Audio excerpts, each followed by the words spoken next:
And now something completely different. Good afternoon. I'm speaking to you live just outside I like to think balding is just God's way of saying, now let's see you get laid. Is it true that if you don't use it, you lose it? What I'd really like to do is put the greatness of this man in perspective. The hair loss community has a lot to be thankful for, having you as a spokesperson. You mean you just call this guy up? About life and about reality. And now, America's #1 reality radio show for men. Live from Los Angeles, it's Spencer Kobren's The Bald Truth. Hey guys, welcome to the show. Let me fix this issue here. There it is. Thank you so much for hanging out, tuning in, and being with us on another Friday edition of The Bald Truth. Phone number is 888-659-3727. We are within the 15-minute window that we try to give ourselves to set all this stuff up. Yesterday we had a lot of work done here in the studio. And I'm noticing, like right now the channel's working, but I'm noticing that my right channel is going in and out. And you guys may not... My right side just went out.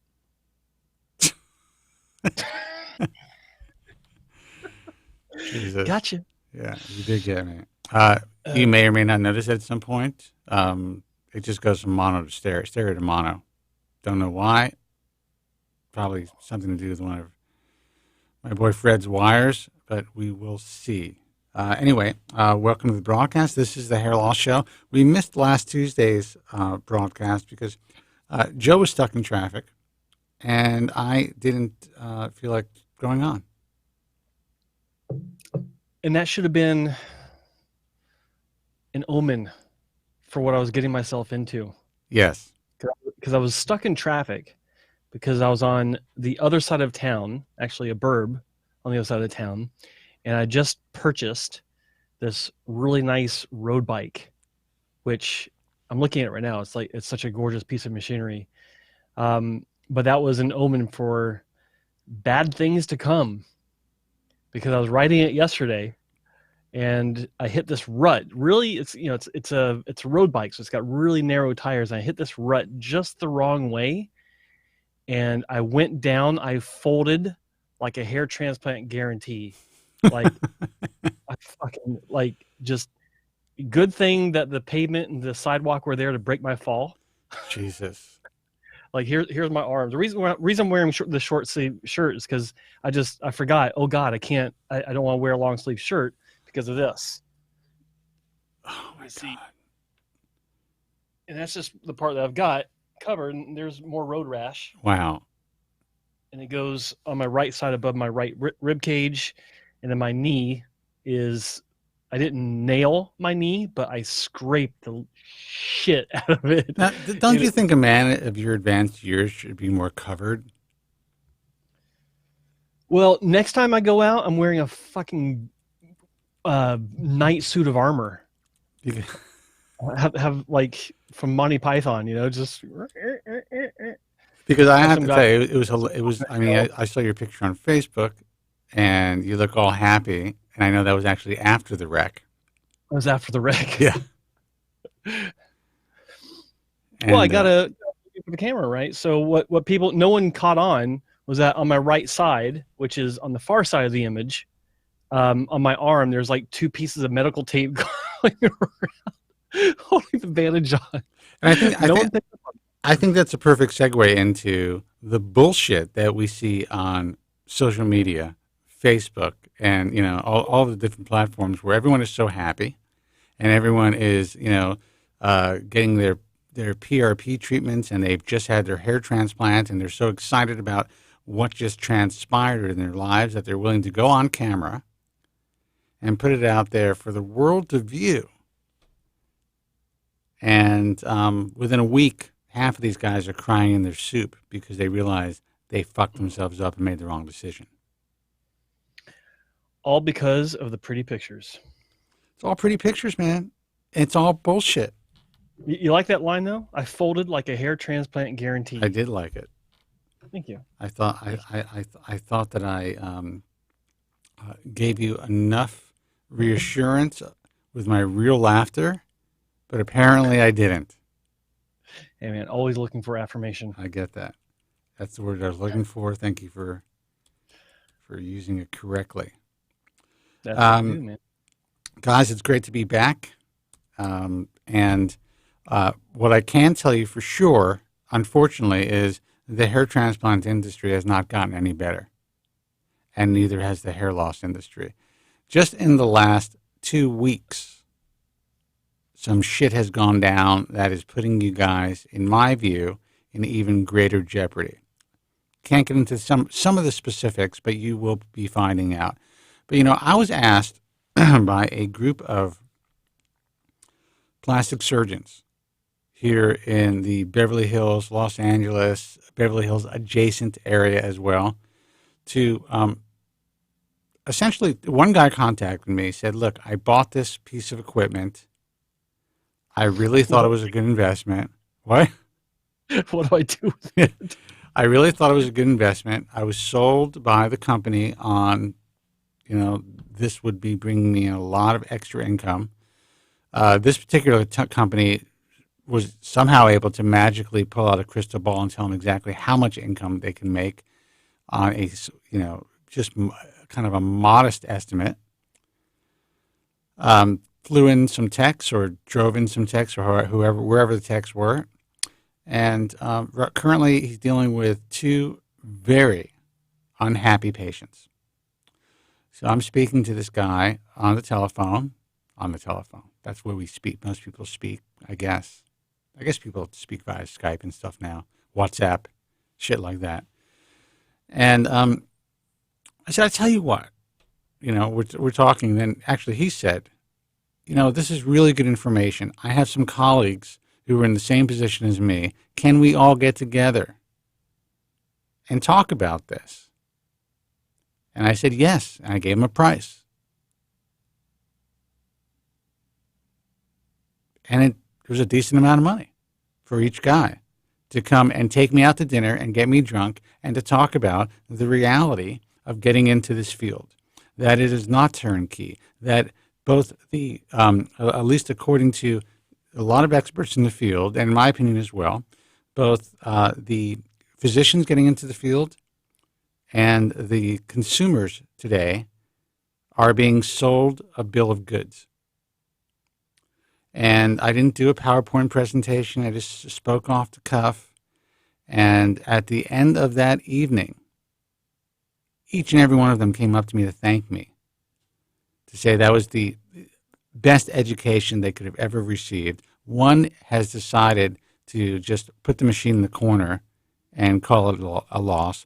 The other guys are willing to try to actually learn how to perform hair transplant surgery because they understand how important it is to their patients, and they see some of their other aspects of their practices losing ground because everyone now in mainstream plastic and cosmetic surgery, they're being forced to compete with guys who are just, even dentists performing Botox and injectables and shit like that. So they want to continue to do real surgery. Yeah, PRP.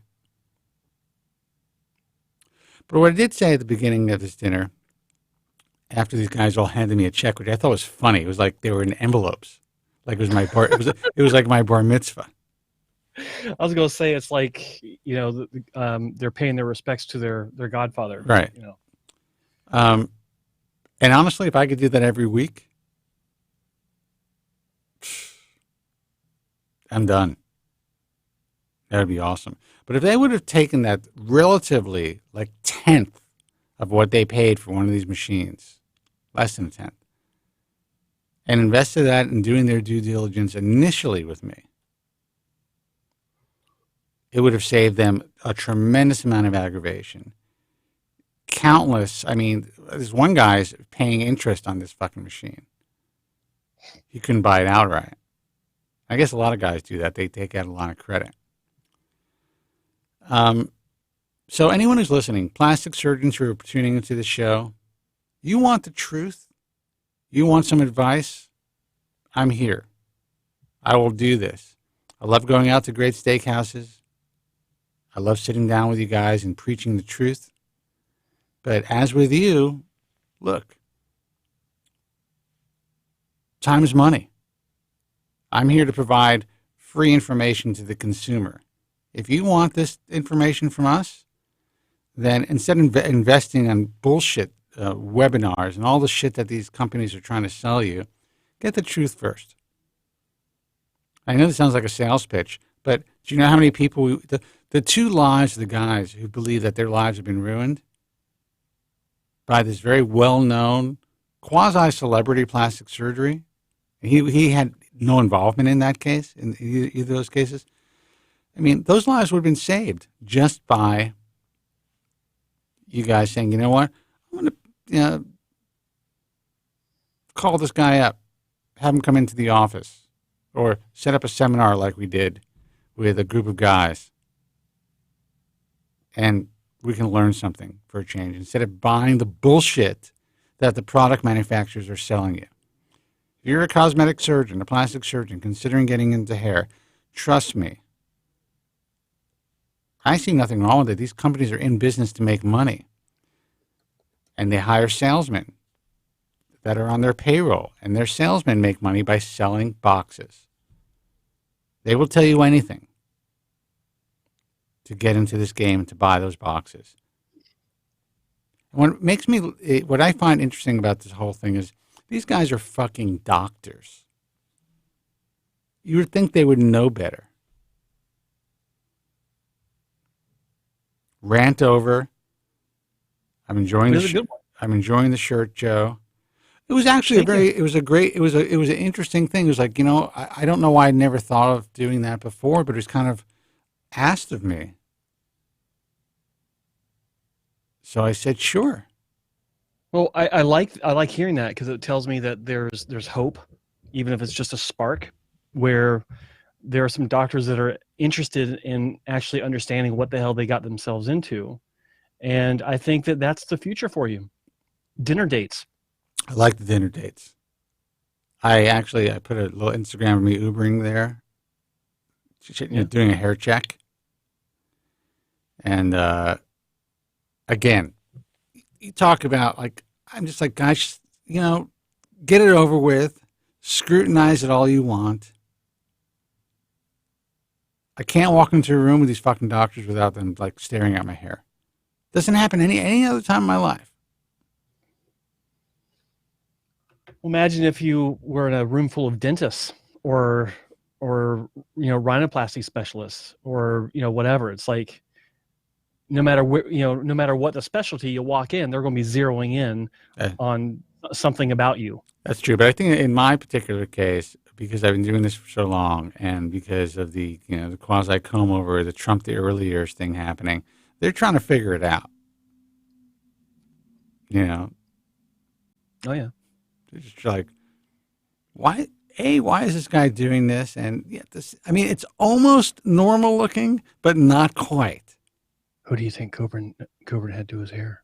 Exactly. Guys, the phone number is 888-659-3727. You know what? I'm going to check to see if the phones are working, first of all. Uh-oh. They are working.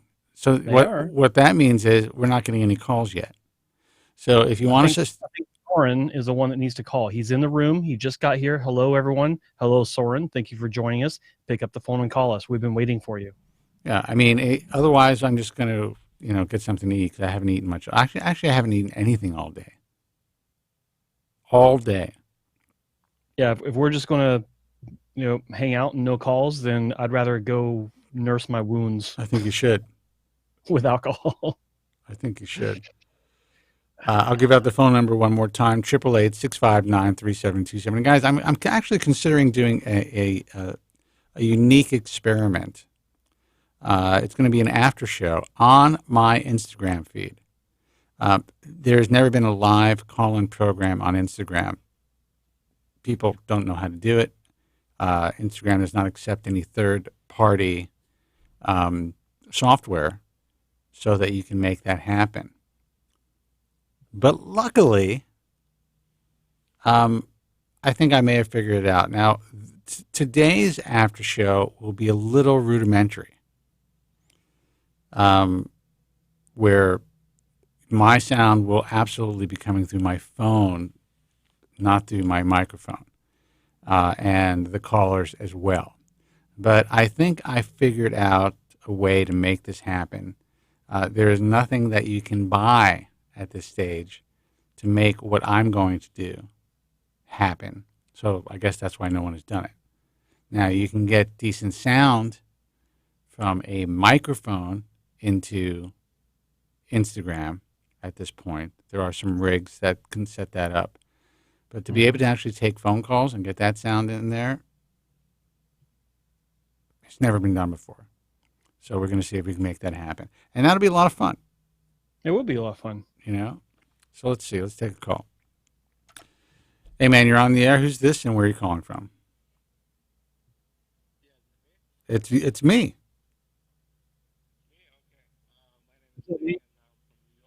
Hey, Nick from New York. What's happening, man? All right. Are you able to hear me well? Everything's good?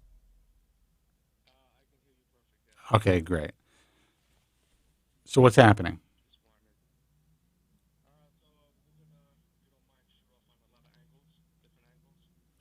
I don't know what you're talking about, but I don't mind anything. You can talk about whatever you want.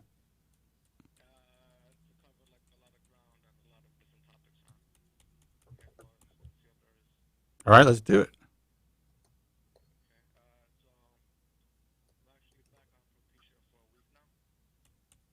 All right, good.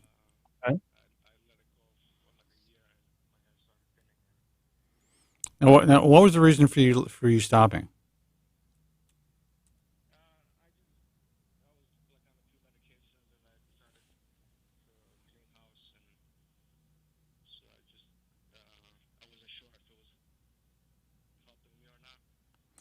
Mm-hmm.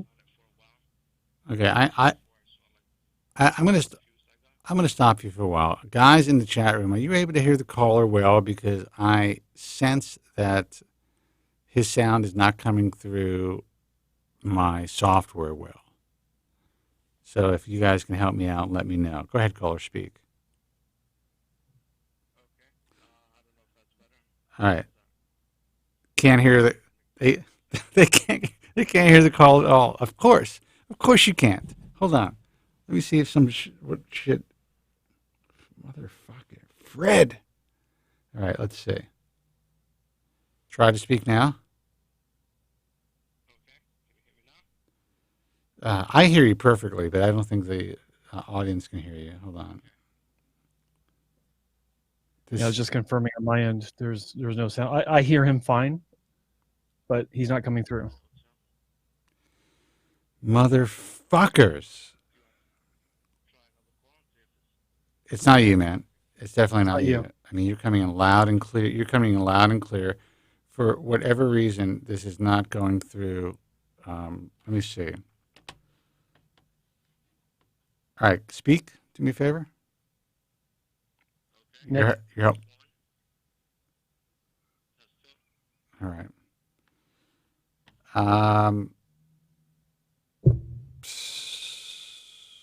Mother. I mean, I just had this rig fixed yesterday, and this is the one yeah. Well, I'll tell you what. You know what? You speak. I will have to. I'm going to put up the sound really loud. No, I'm going to put the sound up really loud. See if these guys can hear you to some degree. It's going to be tough for me and for Joe, but we'll see what happens. Go ahead.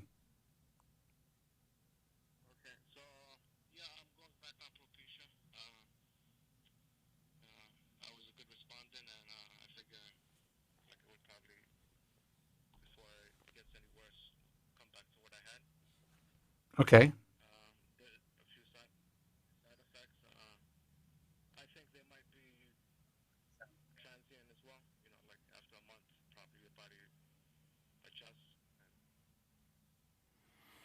Well, and that's reality. You know, the side effects can definitely be transient, and in most cases, and again, we're not doctors; they are transient.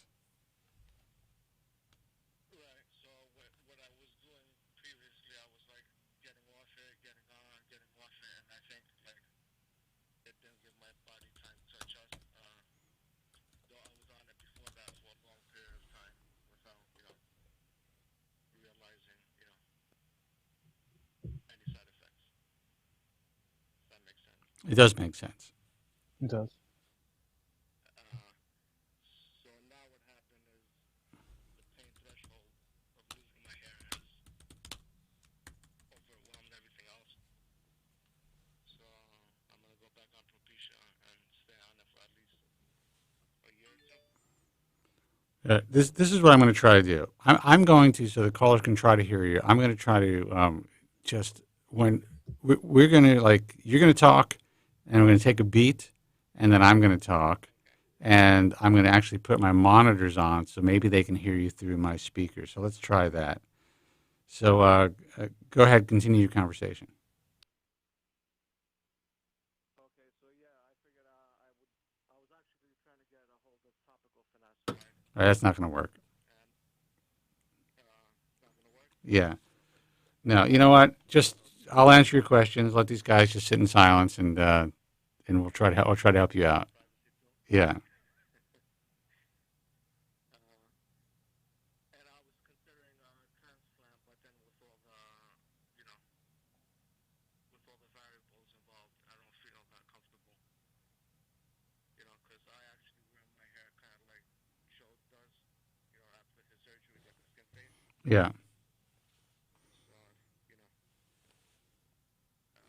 I guess the scarring would show a bit. Well, I absolutely.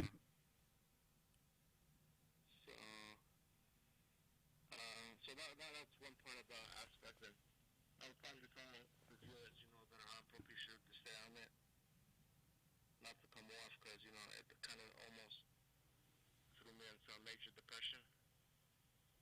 I'm very sensitive with my hair. Well, I mean, we all are, and that's the reason why we do this show. And I'm sorry if I seem a little preoccupied, but I'm trying to get your sound out to everybody else. Look, I think that one of the biggest mistakes a lot of guys make is that they stop using the drug. They've been on it for a while. They've done well with it. They all of a sudden read something online and then stop using it out of fear. Out of fear of the unexpected, out of fear of what's been happening to other people, out of fear or what's been being written about online, out of fear of, just not knowing, again, what this drug could be doing to your body for the long term. But the way that I look at it, if it ain't broke, don't fix it. If it's working for you, there's no reason to get off the medication, logically, especially if you got on it in the first place to make yourself feel better. And knowing that yourself, that hair loss is really going to be affecting you in a bad way. Right. So that's one part I told you will be multifaceted stuff. Unfortunately, like your sound is done. I'm not sure if you would take another caller if the sound will come back, or should I keep going? So your question is what?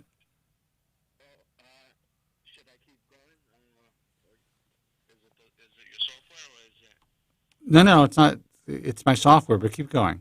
I'm gonna try to get a little sound through my mic, and through my headset into the mic. So hopefully these guys can hear a little bit. Go ahead, Nick. So next question. I don't know if you guys saw a recent interview on YouTube with Dr. Rassman. No, I didn't. I didn't see it. I actually just saw a link to that podcast earlier today. I forgot where. I think I was actually searching for something else, but I caught like maybe 5 seconds of it before I moved on to something else. But I do know of it. Yeah. Okay. Well, he's in there claiming that they're testing a protein that is, like people who have like a black mole with the hair growing out. Uh huh. They're kind of working on that, possibly to future treatment for balding. They're working on a protein. Look, this is all I can tell you, and I have nothing against Dr. Assman. Everybody's out there doing whatever they can to garner as much attention as they can in any way that they can. And one thing that Dr. Rasmussen is really good at and has been good at forever is garnering attention. I know that he's really set up a kind of a position on Reddit. He's going out there and putting stuff out there, but in the end, I always, what always concerns me is giving people false hope. Yeah. And what happens a lot is these guys who go out there and start to preach about these potential treatments or pander to desperate users on message forums or now on new types of social media. In my view, it's only for one reason, and that's for business. That's it. Most of these physicians, I happen to like Bill Rasmussen. There's nothing bad to say about the guy, but that is just the reality. So the more you see somebody online, as far as physicians, the more time they're taking to answer your questions, the more time they're taking to kind of infiltrate the very specific social media spaces. Understand that there is a reason for that, and it's not because they're having a great time. It's not because there's no other place to be.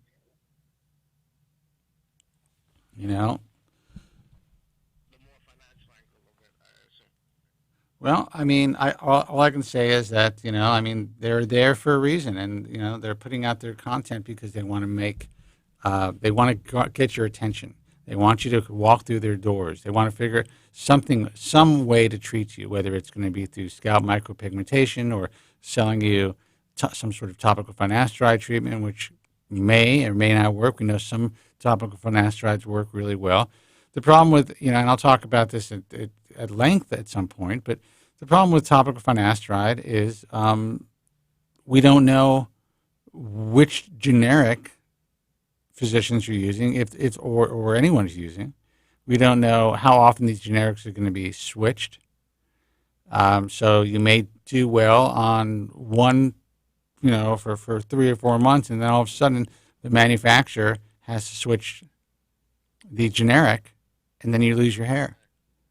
This is all shit that this is all shit that doctors will not tell you. I'm gonna try to fix my board while I'm speaking to you guys. And I think, Nick, it's also important to understand. It's like, there is. I wish more doctors would be engaging online in some fashion with patients, but not to talk about new treatments, not to talk about things that they say are coming or think are coming.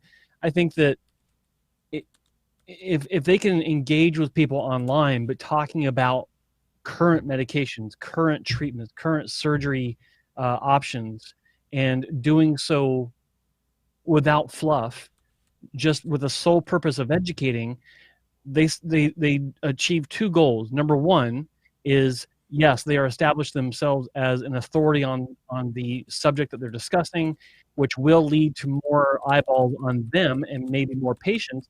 But secondly, it leads to a more educated patient, which will be a better patient for them or for someone in the long term. So I think that there's a big benefit to doctors engaging with patients on some level, but not on the level where they're talking about future treatments. I don't think anyone, press releases and companies making statements about future treatments helps anyone, because all it does is it does give false hope, because obviously not a single one of these announcements has come to fruition over the past 30 years, 40 years that we've been hearing about this stuff.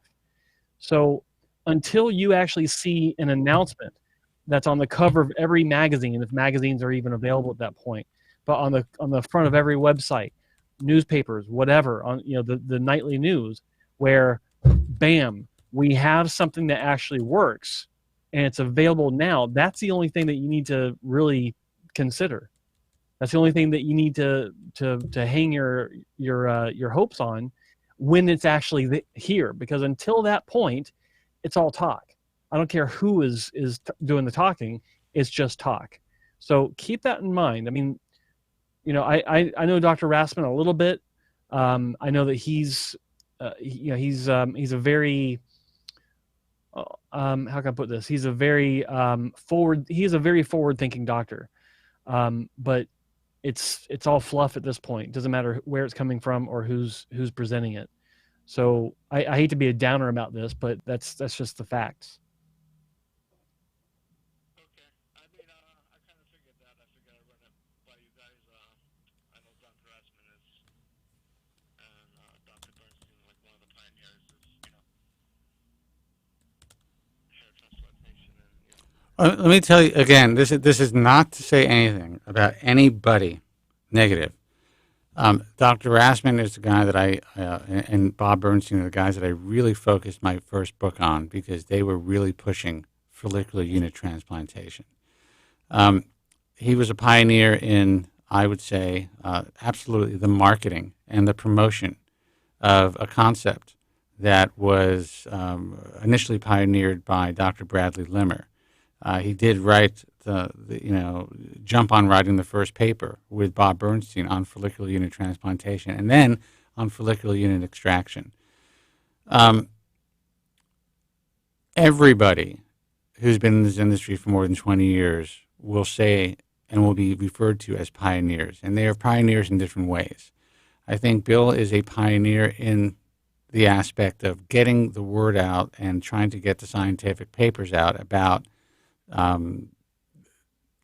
more advanced methods of surgery.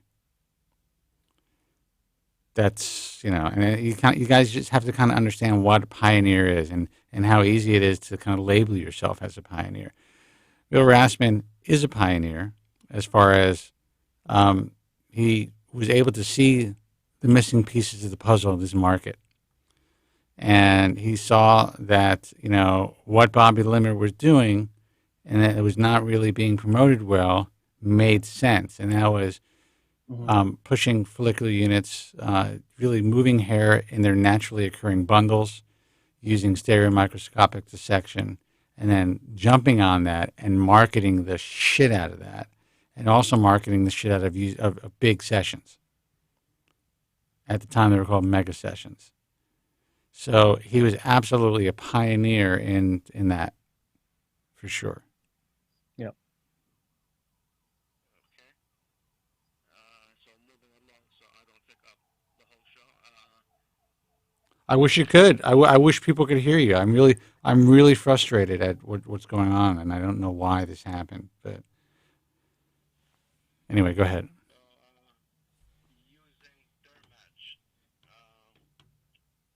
Is there like a more consistent way to apply it? It seems like either like with that sponge that they give you, it's either comes out like paint or it barely doesn't show. Well, the way that I use it is I use it dry. So you can do a first application with a dry application, and it really just comes out almost like powder, but it's like almost like a compact makeup.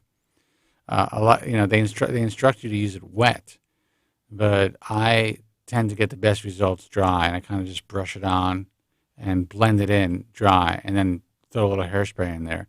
Never comes off on anything, so you might want to try it that way, or you can do a combination of wet and dry. Start off with a little dry, and then damp the sponge once it's on your scalp, and then kind of maneuver it around that way instead of dampening the applicator and then putting it into the Duramatch itself. Yeah. Okay. Does that make sense? Yes, it does. I just have to find the perfect. I use it for special occasions, and just wondering, here in New York now, it's pool season and beach season. If you go into salt water or into bleach, would it run on you or? I've never had a problem with it. It depends on how much you use, but it's really never come off, and it's never run on me. So that's one of the good things about Duramatch is that it really does stay on your scalp. Okay, so I would assume let it dry completely and then do what you gotta do if you're gonna go into water and stuff like that. Dude, you want to test it out? Fill up your fucking bathtub. Let it dry completely. Set yourself up. Yeah. and see what happens.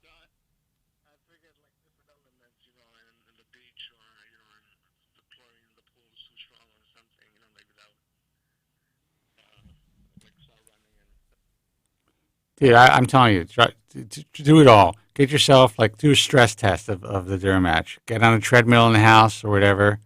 Sweat. See what happens. Dunk your head in your bathtub for a while. See what happens. Rub it on the pillow. See what happens. That's the only way you're going to be confident walking out and knowing what's going on. You don't want to jump out of the pool and all of a sudden there's black shit running down your neck.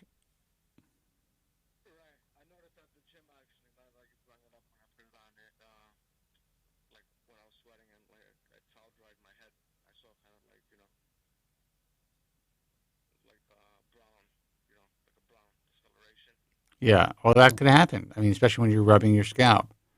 But look, man, we're gonna. I wish we weren't having technical problems. I want to see if I could fix this. I hope I was able to help you to some degree, and call back. I really appreciate the fact that you took time to call. We have other callers on the line, but I'm going to let Joe speak a little bit while I try to figure this out. All right, man. All right, you take care. Bye bye. Okay, bye bye. Guys, the phone number is 888-659-3727. I really apologize for this technical glitch. There's no logical reason for this happening because the caller's coming through my board perfectly, and it's just not reaching my software. And I'm trying to get in touch with my engineer and also Andrew Zarian, but it doesn't seem to be working. So Andrew's probably at the strip club. Yeah. So, Joe, talk about some shit. You're on. I'll answer some questions that are in the chat room. If Okay. anyone has something. Let's see. Was there something before? Let's see. Guys, hit me with questions. Let's see.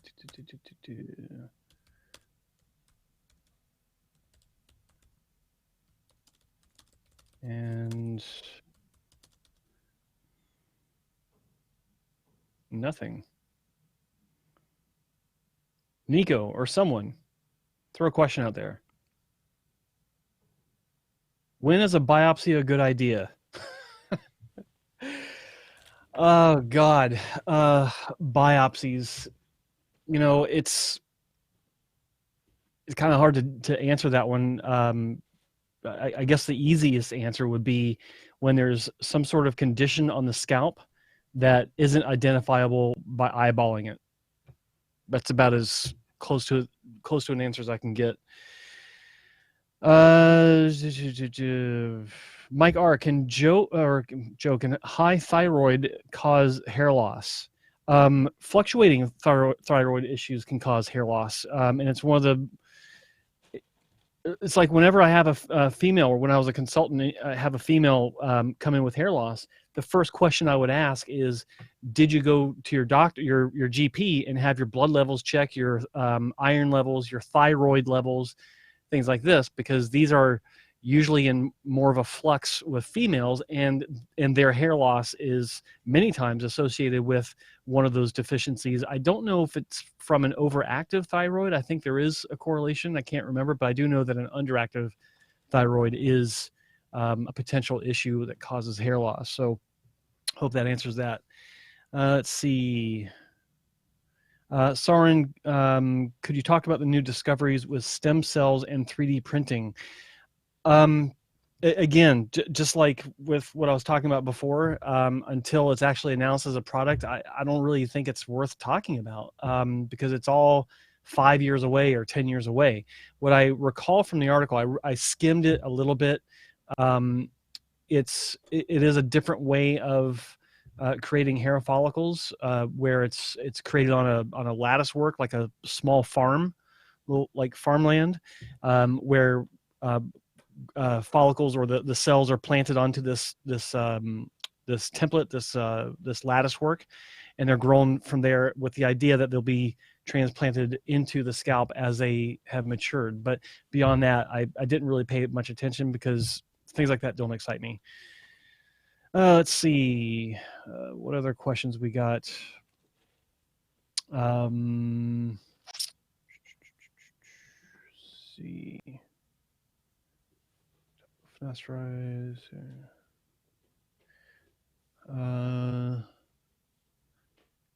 FSK has an inappropriate question. Can jerking I say inappropriate because it got flagged. I had to physically press a button so it would show. Can masturbation cause hair loss? No.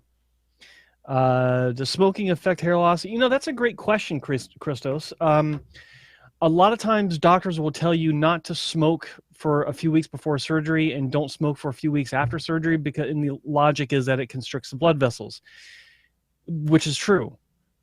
But I have never once been able to, like if there's some sort of poor growth case I've been familiar with, never once have I or any doctor that I know of been able to associate poor growth directly with smoking. Now, I do know of at least one case where a patient developed necrosis after a procedure, but that also has to do with an exceedingly high attempt at exceedingly high density, also on the patient. He had a really big strip. He had a lot of grafts moved, and they were placed really close together.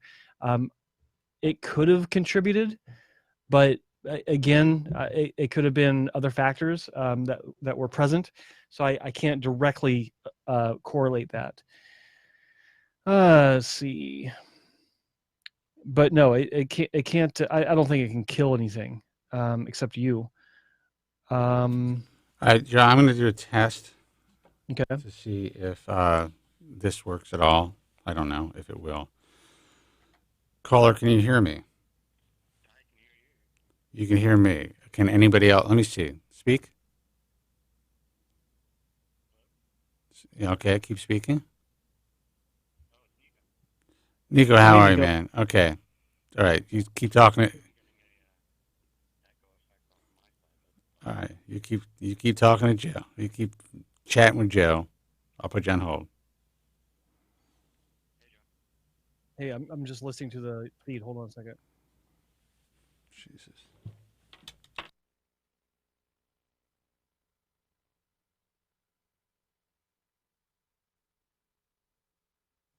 Okay, it wasn't coming through, Spencer. Nico, what's going on, buddy? Hello? Did we lose Nico? Okay, back to the questions. Rolandis asks if I'm familiar with vaping. Not in the least. I know it's annoying to be around it. Let's see.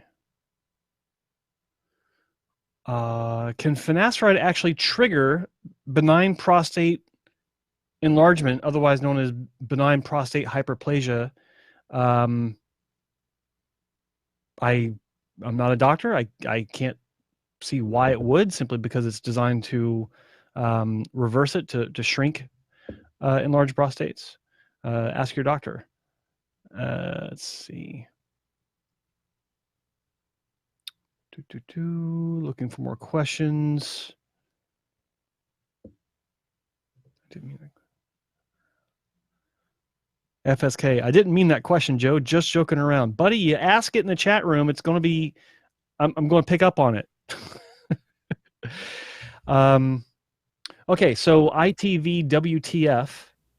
I have no idea what that stands for, but it's impressive. He asks, is it okay to use different brands of finasteride, or should I just stick to one brand? Surely it's all the same compound ultimately, but I've heard different. Absolutely, it can be different. Absolutely. It's been proven. In fact, the FDA, I was just thinking about this the other day. There's a story about how the FDA can't regulate the incoming generic finasteride products or any generic medication from outside of the United States, simply because they have no authority. Now, they do have the authority where they can give the pharmaceutical company or the manufacturer of the generic a heads up that they're coming to inspect their facilities. But when you have a month's notice, or if you've been tipped off that they're coming, which happens a lot, any sort of violations or any sort of deficiencies will be addressed for that visit. And this was actually in an article that we were talking about in a previous episode a few months ago. I don't remember when it was exactly. But yeah, it's look, Spencer and I are brand whores, and generic is fine for a lot of people. But generic is an inconsistent product across the board simply because their requirements for bioequivalency are not exact, and they fall short of what the original product has. So I stick with Merck, and I save money by getting Proscar instead of Propecia, because Proscar is the brand name of the original form of finasteride. And I just cut the pill into quarters, sometimes halves, depends on how I feel, and I take it like that. But generics can be good, but they can also be unreliable because of the differences in manufacturing. So I hope that answers that. Let's see. A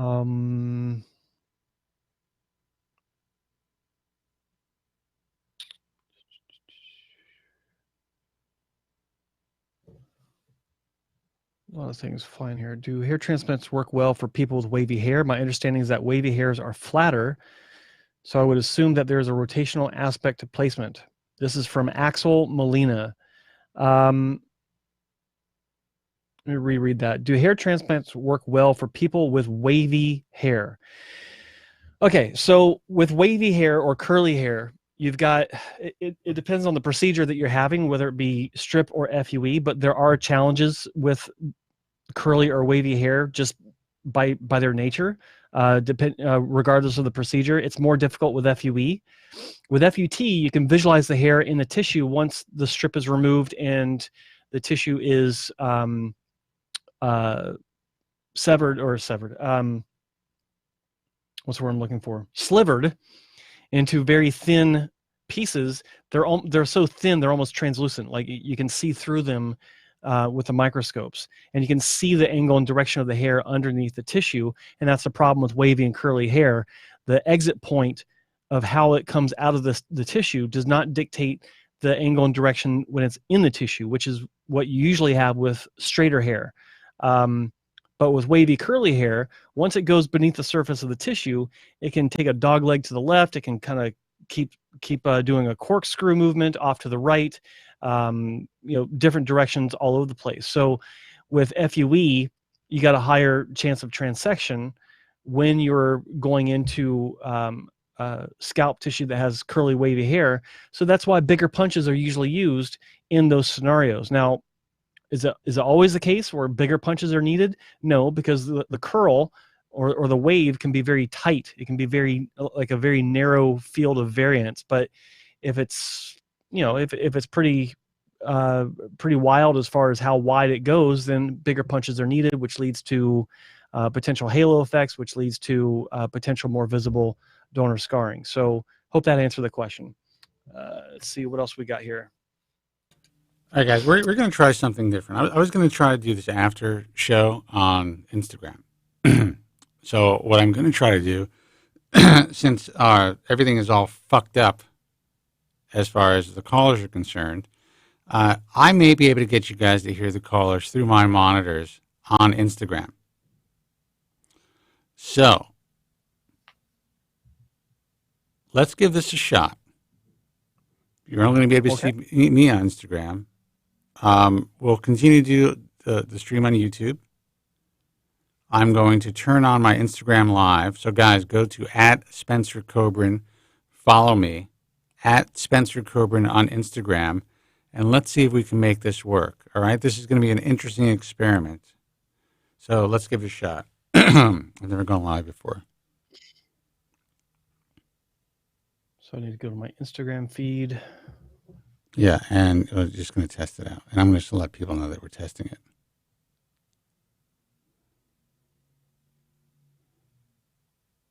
Let's see. Hey, guys, listen, we are testing the my Instagram live feed. I've been having some problems with my phone system here on our live feed. And I figured, you know what? this may be a good opportunity to see if we can actually do something live on Instagram. I am going to have to jerry-rig this, and hopefully we can try to get some of you guys who are calling into the program heard through the Instagram feed. Joe, how does it look? It looks great. And All I just sent you a request to be in the video. Because it gave me that, it just popped up on my... How do I do that? I have no idea. Look on your screen and look to see if there's a request for me. Okay, request. Joe Tillman. Guys, this is an old man look you're trying to do this, so give me a fucking break. You can watch their video. Will be able to be watched it too. I don't know what that means. This is interesting. Hey. All right. Okay, so I don't know if people can see you or not. I don't know how this is working. So listen. Oh my God, this is so cool. All right, now here's this is going to be the problem. Now I'm going to hear you through my phone. Yeah, so I'm turning my volume down. Okay. I can still hear you through my phone, and that means everyone's going to hear you. I'm confused. I'm confused too. All right, let's see, guys. Let us know if there's a problem. I'm actually going to try to take some calls. So, guys, you're holding on. By the way, if you're watching on Instagram, it's 888-659-3727. What I have to do to jerry-rig this is I'm going to let you guys speak. That means I have to turn my microphone off. Joe's got to shut up. And we got to see if people could hear the callers through my monitors. So we're going to give this a shot. And caller, you're going to have to kind of understand what we're doing here. Hey, man, you're on the air. Who's this, and where are you calling from? Joe Tillman, you are a pussy. Why would you say that to Joe? Oh, jeez, I can't believe I got through to him. I got through to Joe. Geez, for crying out loud. I'm from Massachusetts, and Joe had actually talked to me on the phone like about 6 to 8 months ago. It was like he had called me, and I had called him first, though. Can you hear me okay or not? Yeah, we can hear you. Go ahead, man. How did you call me first? Okay. Well, I don't know if you remember me, Joe, but I'm from Massachusetts, and I'm a copywriter, and I had asked about like certain things about like, hey, Joe from Staten Island. Can you hear me okay or not? Yeah, man, we can hear you, man. We can hear you. I just have to go in and out because we're doing this on Instagram. But so go ahead. I'm sorry. Okay, so I had I'm from Springfield, Massachusetts, and I listen to your show from time to time, and I had gone to see Dr. Norman Orenreich in 1985 in New York City when I had started losing my hair at the age of 17, and it was like brutally painful. And can you hear me okay? Dude, I'm telling you, just keep talking. We can hear you perfectly. Okay, I'm sorry, son of a bitch. No, it's okay, man. But anyway, I had, geez, it was brutal, and look, I'm 51 years old, and I think, Spencer, you're probably 52 or somewhere in that area. I'm 50. I'm 54 years old, and I went to see Norman Orenreich when I was 22 years old, and he essentially told me to try a few hair transplants, and if I was his own son, he would suggest that, and if I would have done that, my life would have been completely destroyed.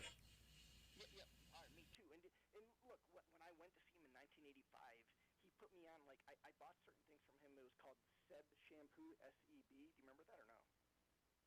Dude, I remember it all, dude. He was injecting. He wanted to inject. What is that? Estrogen and progesterone into my scalp. Well, he never injected me with anything, but he tried to sell me a bunch of stuff, including it was some topical stuff. It's like I was back in the day, and I listened to your show in which I was getting what do you call it? I'm not even thinking clearly right now. I'm sorry because I'm nervous. But when it first came out, it was in pill form, and they crushed it. What's it called? Do you hear me? I hear you, man. They were crushing Lonitin pills at the time. Yeah. It wasn't Lonitin. I don't know if it was Lonitin, but it was It was minoxidil. Minoxidil. Yeah, I'm sorry. Yeah. That's Lonatan. Okay, I'm sorry about that. But and just like, geez, I couldn't believe it though. Like back in the day when I was there at his place, they were trying to sell me stuff, and kind of like the way you're describing on your show about like it was like a money making factory, and it wasn't like what's in the best interest of the patient. And that was so messed up. I can. Well, let me ask you a question. I mean, what do you think is different from 1987 to now? Now it's even worse. At least at this point, at least back then, there were only a handful of guys who were really conning people and destroying people's lives. Now it is a cesspool of thousands of people. It's a complete free-for-all. That freaking sucks because I would never even imagine that because look, back in the day, okay, I was totally effed up. My mind was screwed up. I was 17 years old in high school, losing my hair, and I didn't know what to do. I went to college for 1 year, and then I ended up going into the army, and I got my head shaved. It was kind of like it was a place to go and think, because I was so embarrassed, so ashamed about losing my hair. It was just like, hey, what can I do to kind of escape this? It was kind of like a hellhole, you might say, and just like I figured that like all that time, like until now, they would have figured something out in terms of like coming up with a hair loss cure. But again, let me tell you this: I am again 51 years old, and I don't even care right now at this age. Well, first of all, you sound like a kid. So that's you sound very youthful, and I I was born January 9th, 1968. Whether you believe it or not. So that's cool. no, I believe it, and that was actually a compliment, dude. So chill. I was actually saying I was trying to say something nice to you. I appreciate it. So, but you just gave your birthday away to everybody on the fucking internet. Wait, how do you know? All right. I'm sorry. Spencer, you're cool, man. I love you. I love the way you do your show. I love the way you conduct it and stuff. And I've spoken to Joe before on the phone. He called me because he did a little research on me. I'm a copywriter, and what's my point? And actually, I have a couple of drinks in me, and I'm sorry about that.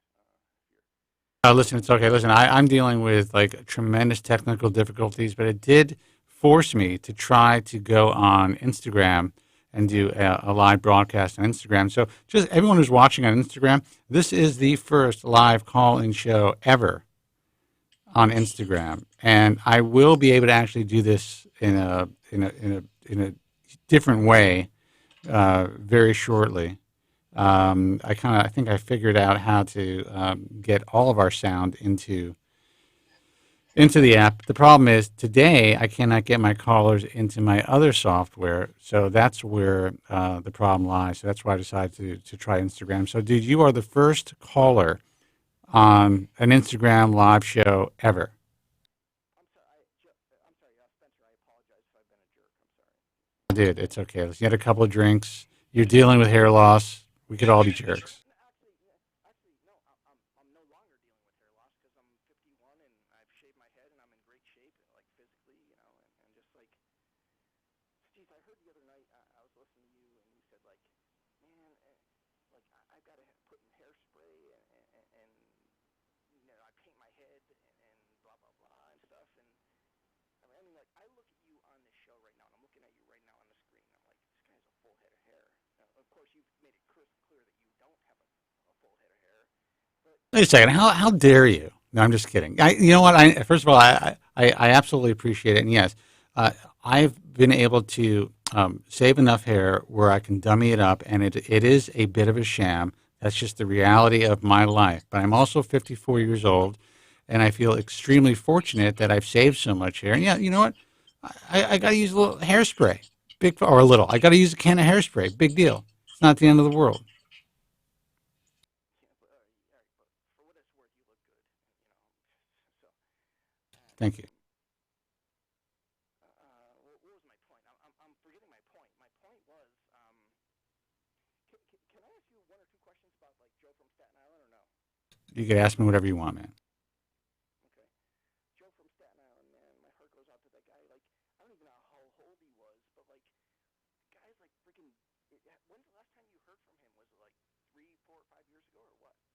It's probably about 2 years ago, 2.5 years ago, something like that.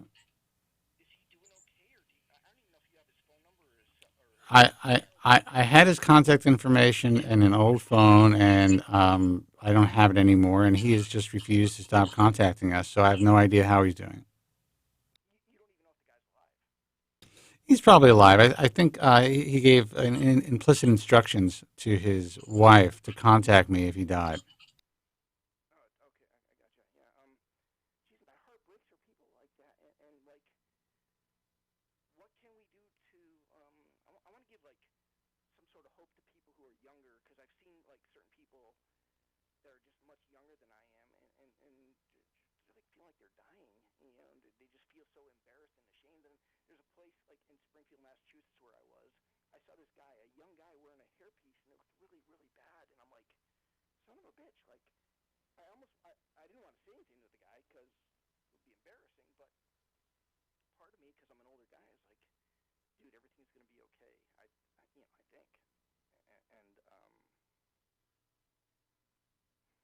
Well, it would be. Listen, I try not to stop people on the street. I try not to kind of offer my 2 cents, but I do see a lot of young guys who I see really struggling. I see a lot of guys now who are getting their scalp tattooed, and the major issue with that is most people aren't doing it well, and there's a plethora of issues getting your entire scalp tattooed, unless it's done using trichopigmentation, which is temporary. This industry as a whole, cosmetic surgery as a whole, has run a fucking muck. And my hope is, and again, doing this first live broadcast on Instagram as well, my hope is that we will be able to kind of garner the attention where the attention is right now. And the attention is on social media. And these companies, plastic surgeons, cosmetic surgeons, really non-core people, guys who are just opening companies and selling shit and performing turnkey surgeries and tattooing people's scalps. The world believes that these are all simple procedures that can really just fix your problem. And the most part, that is not the case.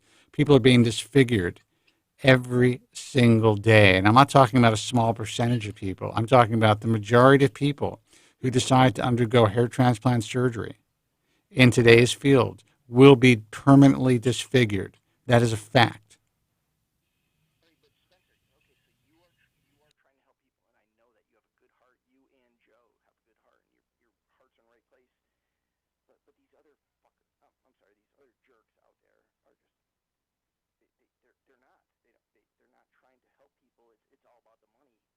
Well, it is all about the money, but here's the thing. That's why it's so difficult for us, because we're out there telling the truth. When you are telling the truth or selling the truth, quote unquote, people aren't interested in that until they've already fucked up. They want to get fixed. That's what they want to do. They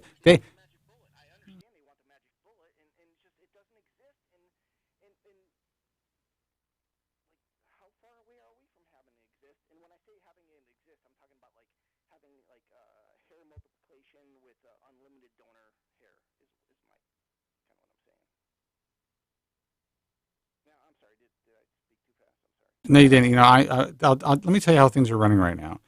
We are on YouTube. We're in YouTube. My software is not picking up the phone lines, so I decided to jump on Instagram. In order for it to get the sound through Instagram, the sound actually has to go through my phone. So in order for callers or for listeners to hear you, I have to turn off my microphone manually so they can hear you through my monitors. So it's like I'm essentially a one-man band with cymbals between my knees trying to run all this stuff with technical problems. So if the conversation doesn't seem fluid, I'm just trying to get people to listen to you and to be able to hear you. So I know exactly where you're going. And yes, most people in this field, and that goes for cosmetics, plain regular aesthetics as well, are not. Sometimes I don't even think they know what they're doing. That they are out there harming people. There is a new normal in cosmetic surgery today. I live in Beverly Hills, and I see these poor women walking around and these guys with their heads tattooed, and I'm just like, what the fuck? And this has all been completely created by social media and by surgeons who are no longer allowed or no longer able to do surgery because they are competing against anyone who's getting into the cosmetics game, providing fillers, providing hair transplantation, providing Botox. So the game has become much more dangerous for people.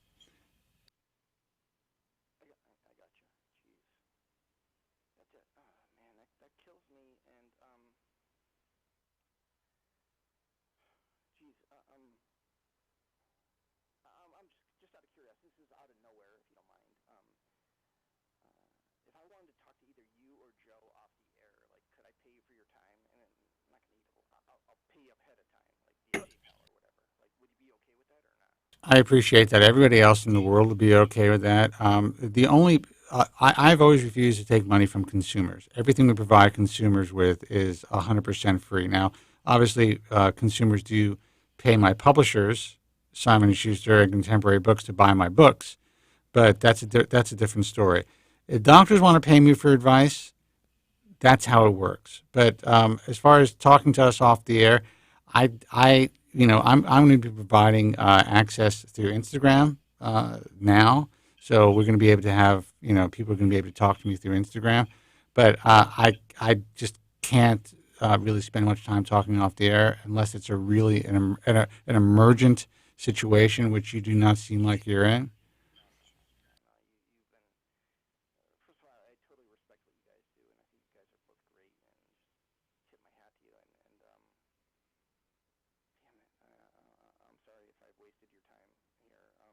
Dude, you first of all, you didn't waste our time, and stop apologizing.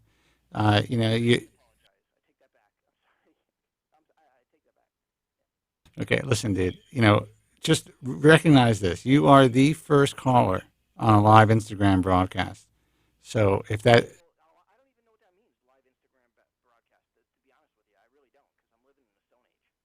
well, go download Instagram on your phone. Follow me. Jesus, so how you? That might ring a bell for Joe Tillman, because when I talked to him on the phone a little while back, I said, Joe, and he had looked me up on as a copywriter. He's like, holy shit, man, this guy doesn't. He is living in the Stone Age. He really doesn't have a cell phone, and I really don't. I'm sorry. I cut you off. I'm sorry. Dude, you didn't cut me off. I told you I have to turn off my microphone in order for the callers and the listeners to listen to you. So you're not cutting me off. If there's a lull in the conversation, it has nothing to do with you. Well, geez, you don't have to be so darn nice about it.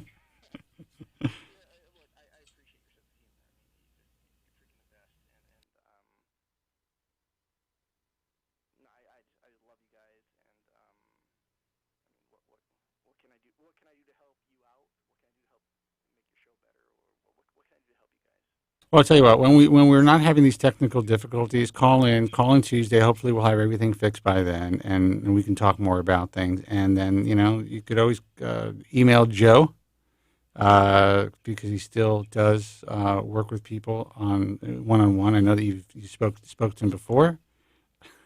he's giving me the high sign. He's telling me not to do it.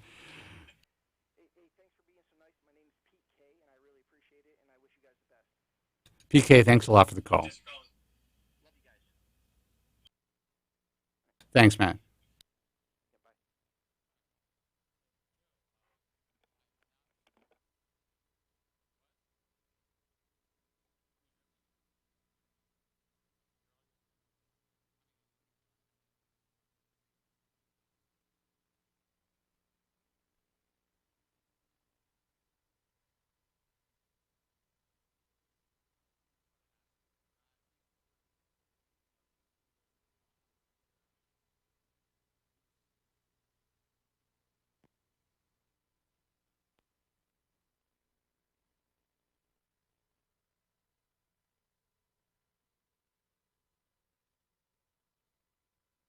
Dude, it's not going to come through on YouTube. We already figured that out. That's broken. That's done for the day. That's what we're doing. We're trying to do the Instagram thing.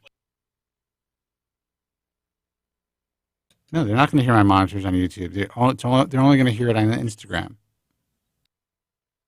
So guys, go over to Instagram at SpencerKobren.com and join the program there. You can still watch the full broadcast on YouTube as well.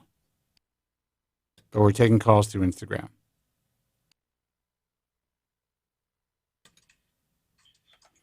Hey, man, you're on the air. Who's this and where are you calling from?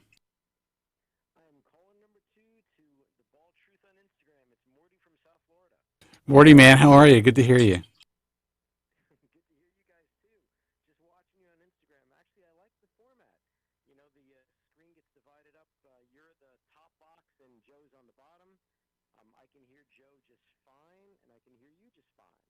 Yeah, well, normally my whole thing was I was just gonna kind of start doing an after show and start doing stuff personally. But because of the total fuck up on of my board today, I decided, you know what? Let's just run this now and see what we get.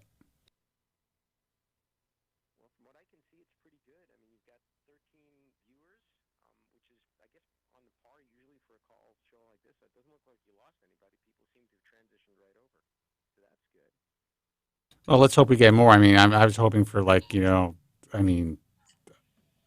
viewers on Instagram, but let's see what happens.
Well, at this point, I don't even see Joe on screen, so I don't know where the hell he is.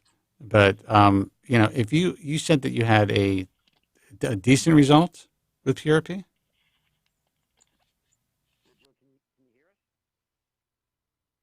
Joe walked away for a second.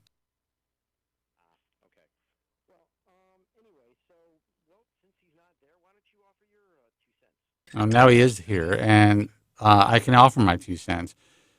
If you think that you had a decent result with your first PRP treatment, if you think that it gave you any gains, then I see no reason why you wouldn't want to continue.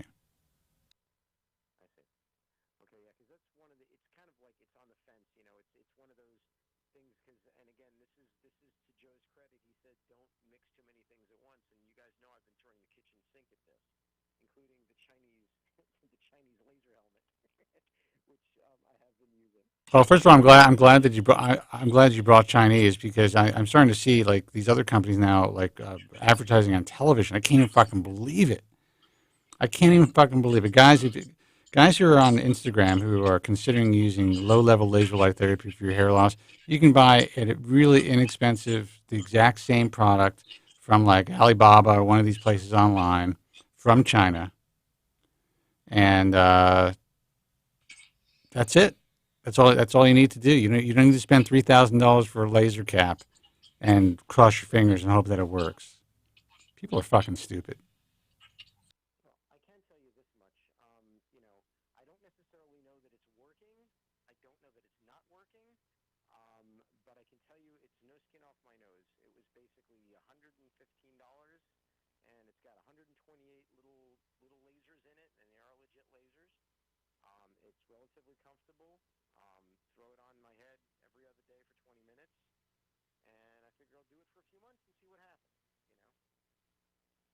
Listen, I think it's fine. Look, I cannot, and either, at this point, the American Hair Loss Association still does not endorse low-level laser light therapy for the treatment of hair loss. I have not been able to put our seal of approval on any product or service. There is a point, and I've told you guys this before, many, many years ago, where I was offered more money than most people will make in 2 or 3 years annually just to give it the thumbs up.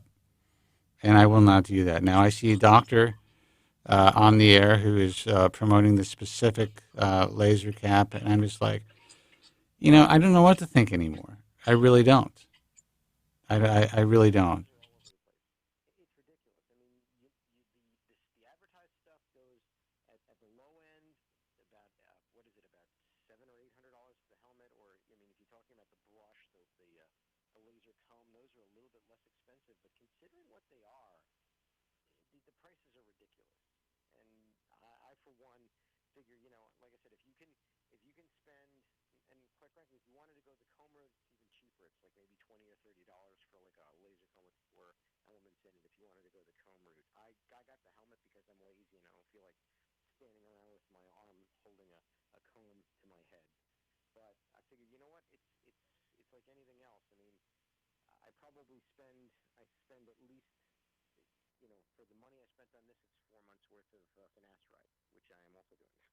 No, I hear you. And guys, I have a question on Instagram. I just turned down my volume on my phone because it's distracting.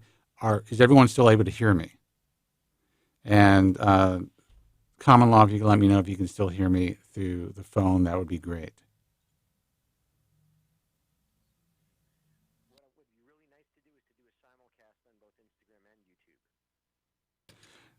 Now, let me ask you let me ask you a question, Morty. Don't you think that's what we would be doing? We're actually trying to do that now. Are we still on YouTube, Joe? Yeah. So.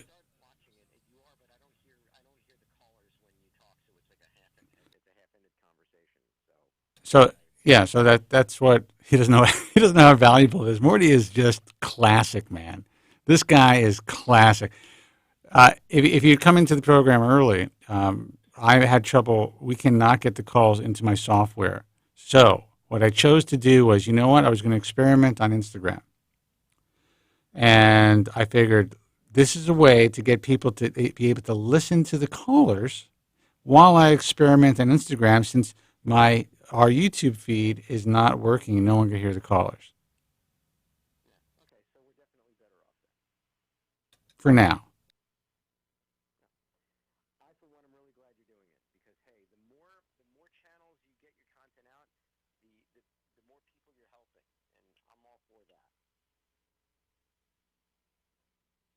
And I appreciate that. You're going to hear a little bit of a lull because I've got a lot of things going on. So the conversation's not going to flow as it normally will. But I will tell you this.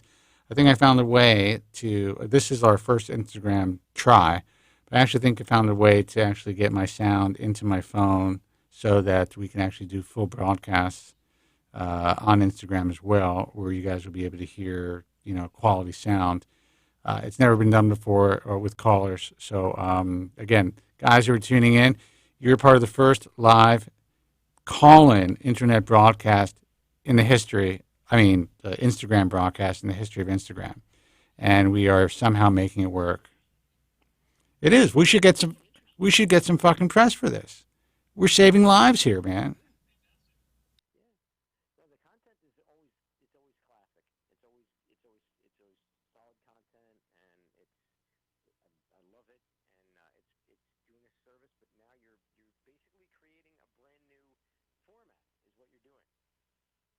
I appreciate you saying that.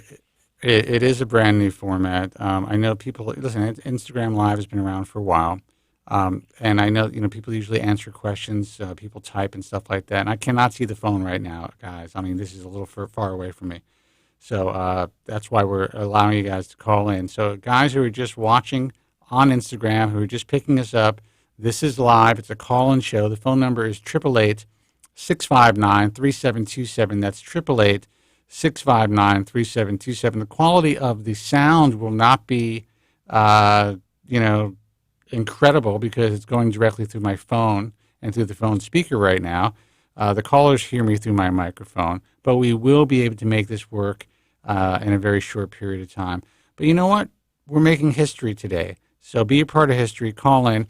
If you do not, if you notice that you're sent to a queue when you call in, you're not going to get a busy signal because we got to fix the phones.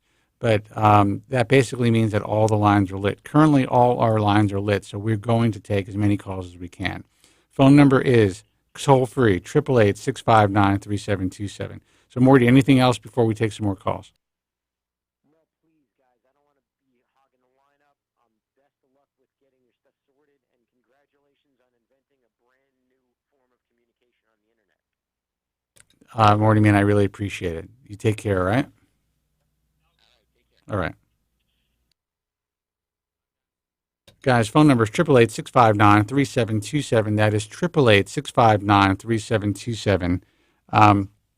We are live, and this is the first live call-in broadcast on Instagram ever.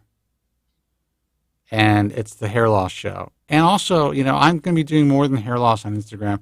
It's really important that we go into the mainstream world of cosmetic surgery because Instagram and all of social media has been essentially taken over by the industry.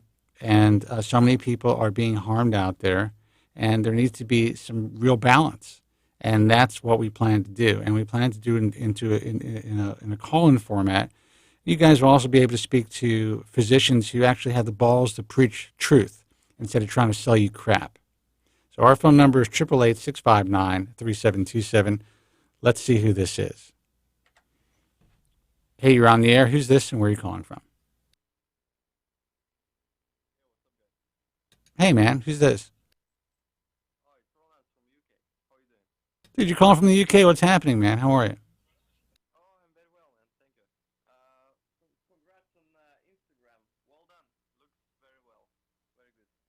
Well, thank you for that, man. We'll make it better.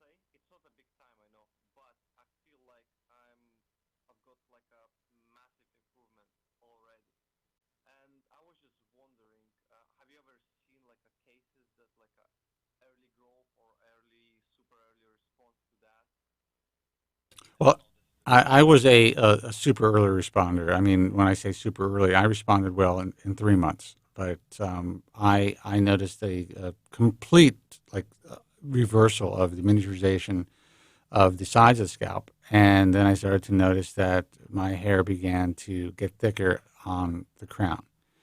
I was young, I was like 26 or something like that. So it was significant. And you got to realize back in the time when I was 26, we're talking about when Brooklyn was a prairie. This was a long time ago. So that was a fucking miracle. And essentially that's the reason why I do what I do. That's why I wrote my book. And that's why I've been on the radio for 21 years, because the drug, in my view, completely changed my life. So, yeah, I've heard of early responders. Not quite as early as you, but, I was definitely an early responder.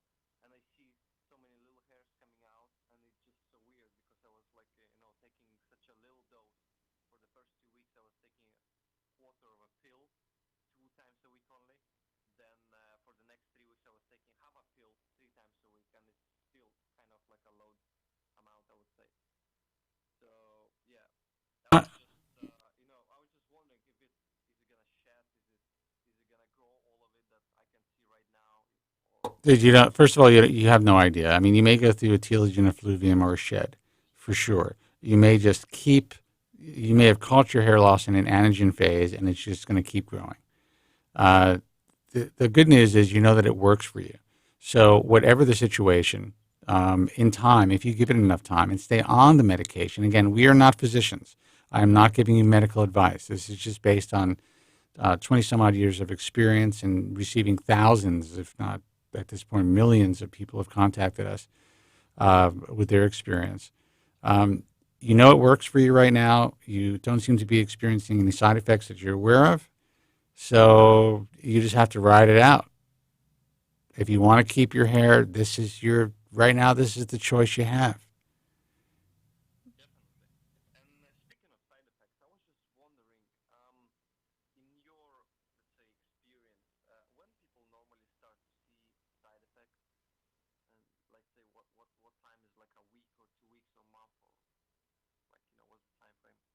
It depends. It could be, some people start to notice side effects immediately within the first 2 or 3 days of taking the drug. And then those side effects are transient. According to clinical trials, side effects are transient in well over 60% of the guys that experience adverse side effects, and that means completely transient. And then in a higher percentage of people, they kind of minimize. They lessen over time. Some people, will experience side effects, 2 or 3 months into taking the drug. But again, that's rare based on all of the anecdotal reports that we've received. But if you go online, you will see guys who talk about having side effects after touching the fucking medication, after taking 1 dose of the medication, or after they read an article 10 years after they've been on the medication, they start talking about having side effects. So my advice to everybody is stay off the fucking internet. Go to your doctor.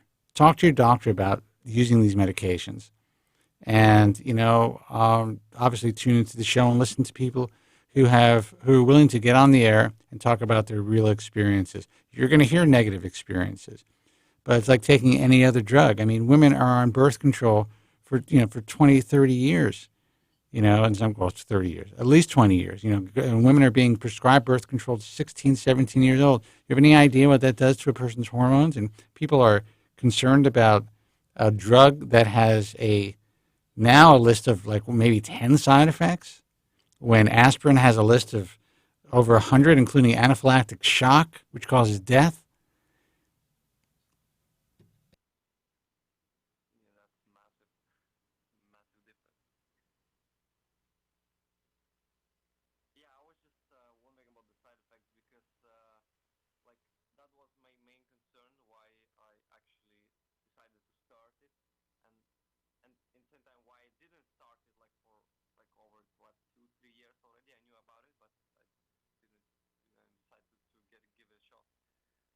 How sad is that? I'm going to give some props out to a couple of companies.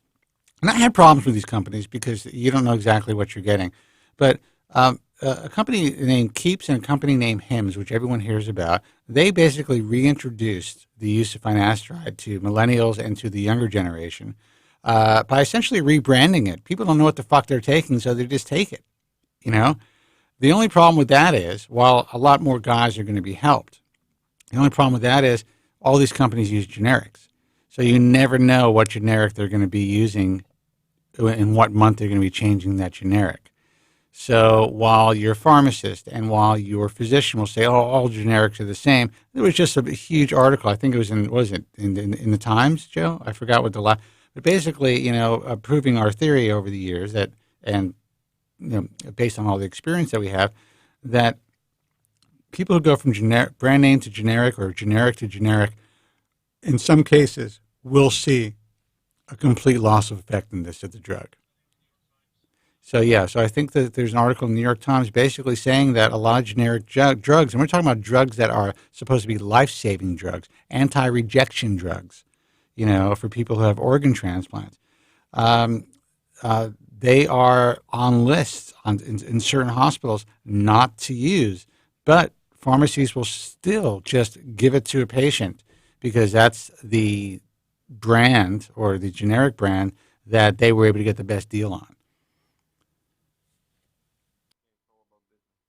It's all about business, baby. It's all about business. And you guys have to understand that. And guys who are watching on Instagram right now, and ladies and guys who are considering mainstream cosmetic surgery, you guys better fucking be careful out there because this industry is filled with animals, complete animals. And I feel sorry for the real board-certified plastic surgeons and facial plastic and reconstructive surgeons and cosmetic surgeons who really take their craft seriously, because they are now forced to compete with some of the lowest of the low, and the entire industry is so dangerous for consumers. We're going to take some more calls. I'm playing around with, we're on YouTube, we're on Instagram. The YouTubers cannot hear your calls. That's why we're on Instagram right now, and we're trying to make this work. But, again, you were one of the first callers on the first call-in Instagram program, so congratulations, and thank you for taking the time to call from the UK. No worries. Thanks a lot. Have a great rest of the day. All right, thanks, man. Phone number 888-659-3727. I mean, trying to work this mic and get the monitors to come through the sound on Instagram is unbelievable.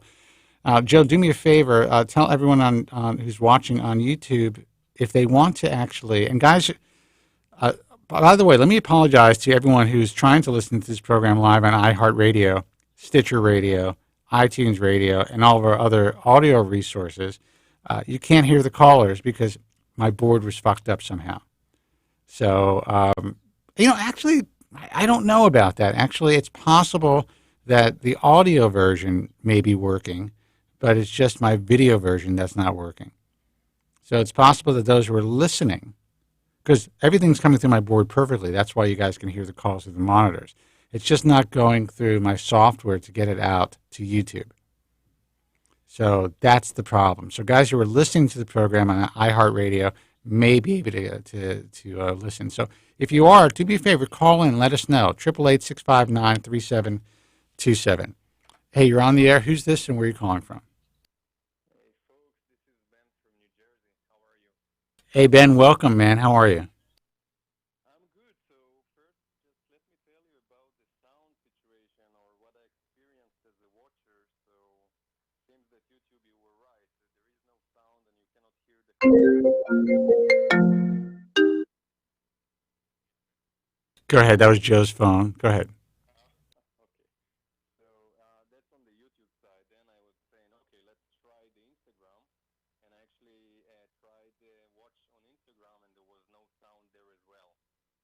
So maybe, just that's what I experienced at least. Couldn't hear anything. So I said, okay, maybe I just call. And then I could listen. Okay, that's really weird because people are saying that they could hear us on Instagram just fine. So maybe try to log in again and see what happens. Yeah, maybe it was just this issue on my side on the Instagram. But actually, I called you about different questions that I have for you. Speaking about hair transplant porn, as you said, have you guys had a chance to look at mega sessions that's happening in Bulgaria called Dr. Zarev? Yeah, actually, yes. We just accepted Dr. Zarev into the IHRS, and he's a very unique. I mean, what's unique about him is that he's doing the entire case himself. And you're talking about sometimes these cases are taking 2 or 3 days. And he's had tremendous, consistent success, unlike a lot of other physicians who have tried this. So I would say he's a rarity. It looks like the amount of grafts that is doing during a 2-day session, it's like coming to 10,000 grafts in 2 days. It's incredible. I wasn't sure if it's possible at all. But I was thinking maybe it's real, maybe it's not real, but you're saying it's legit. It's totally legit. At least, I can't vouch for how many grafts are being removed from the back of the head and then how many grafts are being placed, meaning that, it's very possible that, and I think that's probably better for a lot of patients. You want to have less donor removal and more grafts to be able to place in the recipient. So what that means is grafts have to be split. So if a follicular unit is removed intact, they will be, kind of cutting the grafts to size to create 2 grafts out of 1 graft that's removed. But as long as the hair is growing in a robust fashion, and one patient that I saw in person in Manchester, it was one of the most incredible transformations that I've ever seen, as far as besides Joe Tillman. But this was all FUE. But I also think it's important, and Dr. Zarev will agree, and speak about this openly, that when you move those many grafts via FUE, depending on the age of the hair characteristics and genetics of the person, it's very possible that hair that's being placed will not be permanent, will not last you for a lifetime, because you're going above and below the so-called safe, permanent DHT-resistant zone. So some of that hair will begin to miniaturize in time. But with that said, it can get people through decades of their lives with a really full-looking head of hair.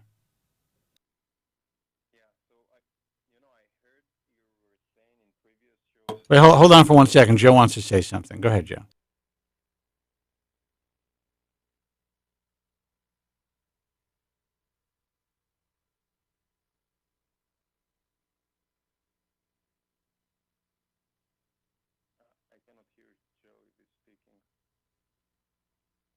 Hold on. You're gonna have to go on Instagram to hear Joe, because Joe turned off his mic for some reason, and he's not coming through my system. Oh, Joe, by the way, I have a question for you. Why did you do that? You turned off your microphone so the callers can't hear you.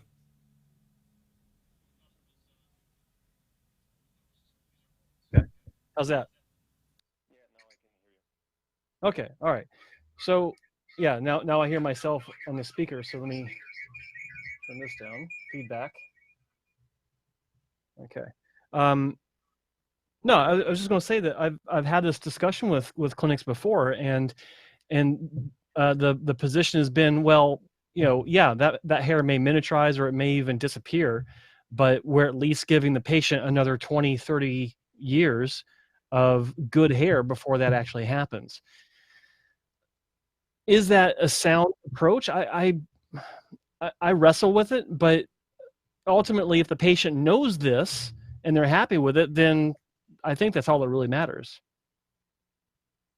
Yeah, so I was about just saying that in previous calls, it sounds like your approach is like taking a baby step when it comes to hair transplant, like doing 2,500 sessions, and not, we're very much against taking a risk with like this big session. But besides, by the way, guys, I think I just fixed the calls on YouTube. So YouTubers, let me know if that's fixed. See, I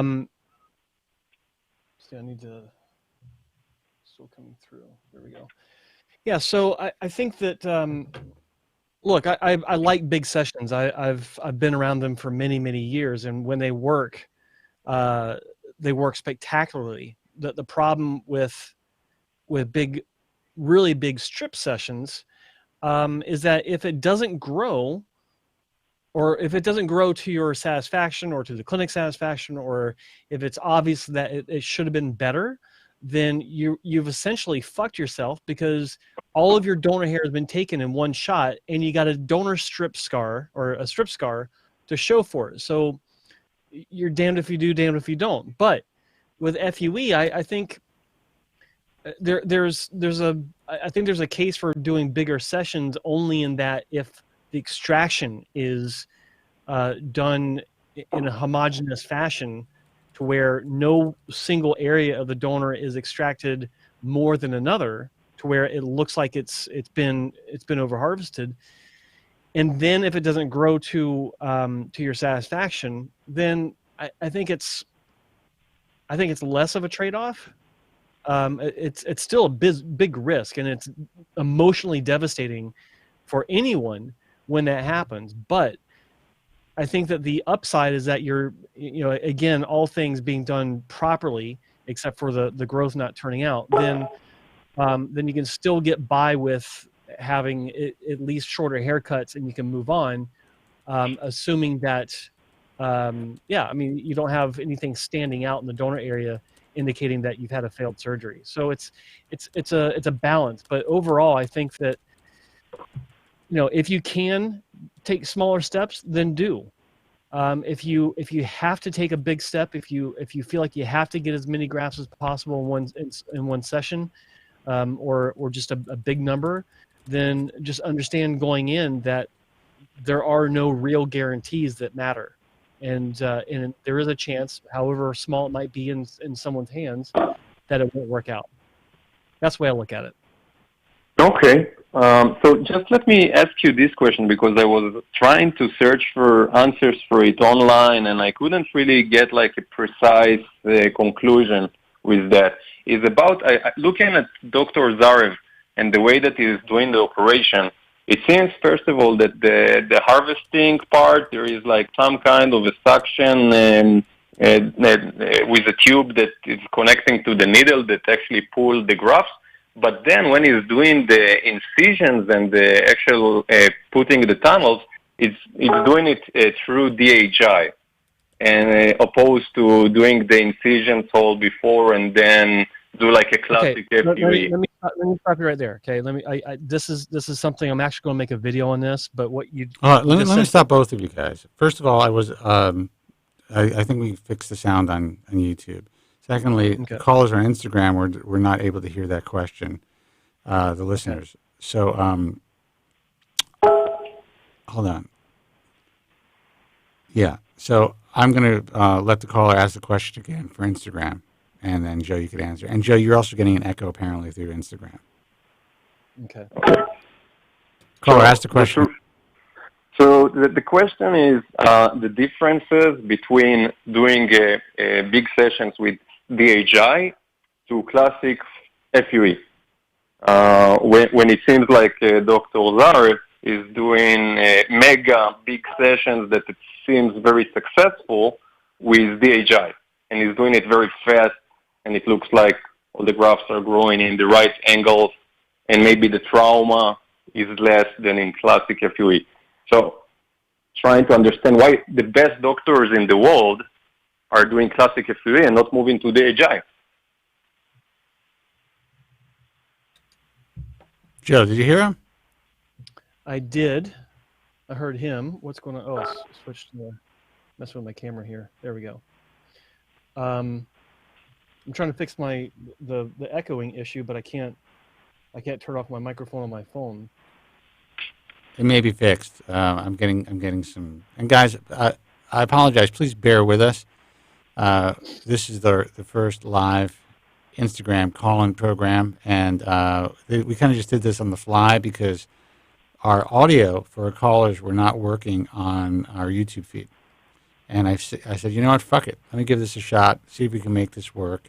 And everything is essentially being jerry-rigged to make happen. So the next Instagram live broadcast, I can't promise you, but I'm pretty sure I can make it perfect, and you're actually going to be able to hear sound coming directly through our main source, so it'll be crystal clear like you're listening to a radio show. And before we continue, I have an announcement to make. I just got a message from my wife. She is about to perform at Carnegie Hall in New York City.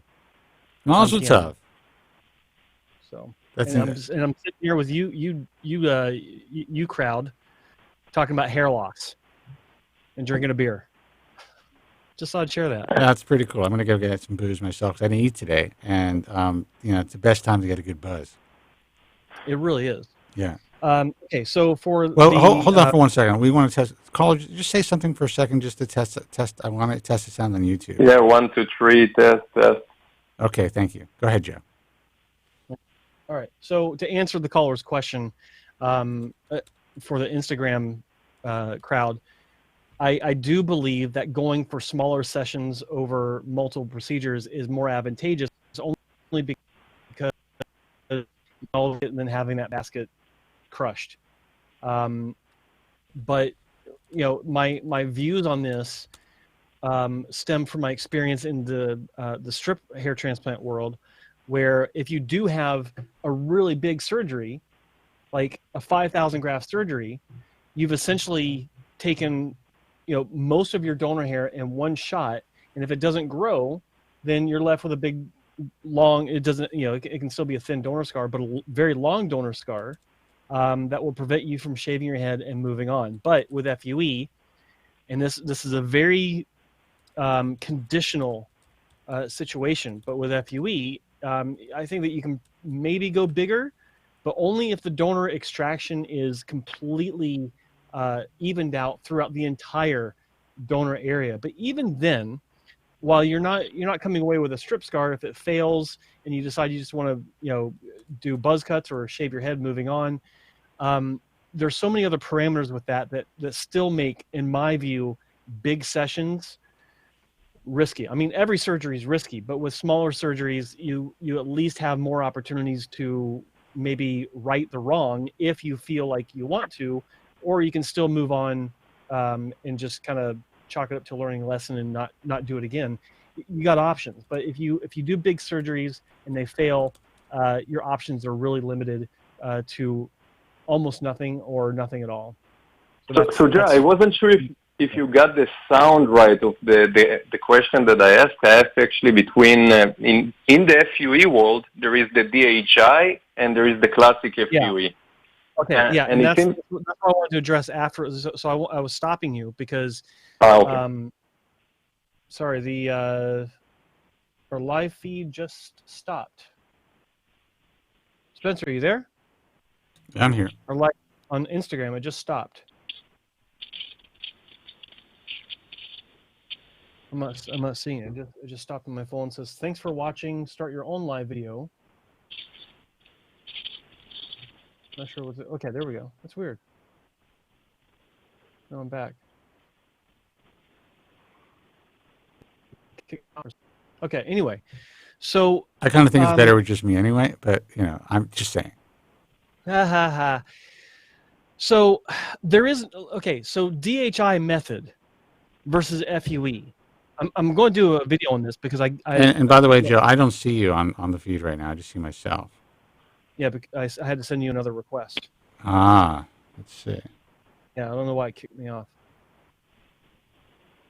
Anyway, Andrew sent a request too. So who do I take? What the hell does Andrew want? Where was I? Oh yeah, it's probably the most common question or comment I get where DHI method is included or asked about in a discussion. DHI method is FUE. There is no difference. With FUE is simply the extraction of a follicular unit using a small punch, be it a handheld motor, be it a handheld punch, manual punch, be it some sort of robot or automated system with suction. It doesn't matter. FUE is FUE. DHI is simply using an implanter pen that makes the incision and then injects the graft into the tissue. It's stick in place. It's been around forever. 18 years, 20, actually longer than that, because the implanter pens that DHI is using are Choi implanter pens, or they used to be referred to as Choi implanter pens. They might have made some modifications on them. Made in Korea. From I think they first came out in the late 90s. Is that right, Spencer? Do you remember? That is correct, my friend. Thank you. So what they've done is they've rebranded the way that they're using implanter pens to call it their method.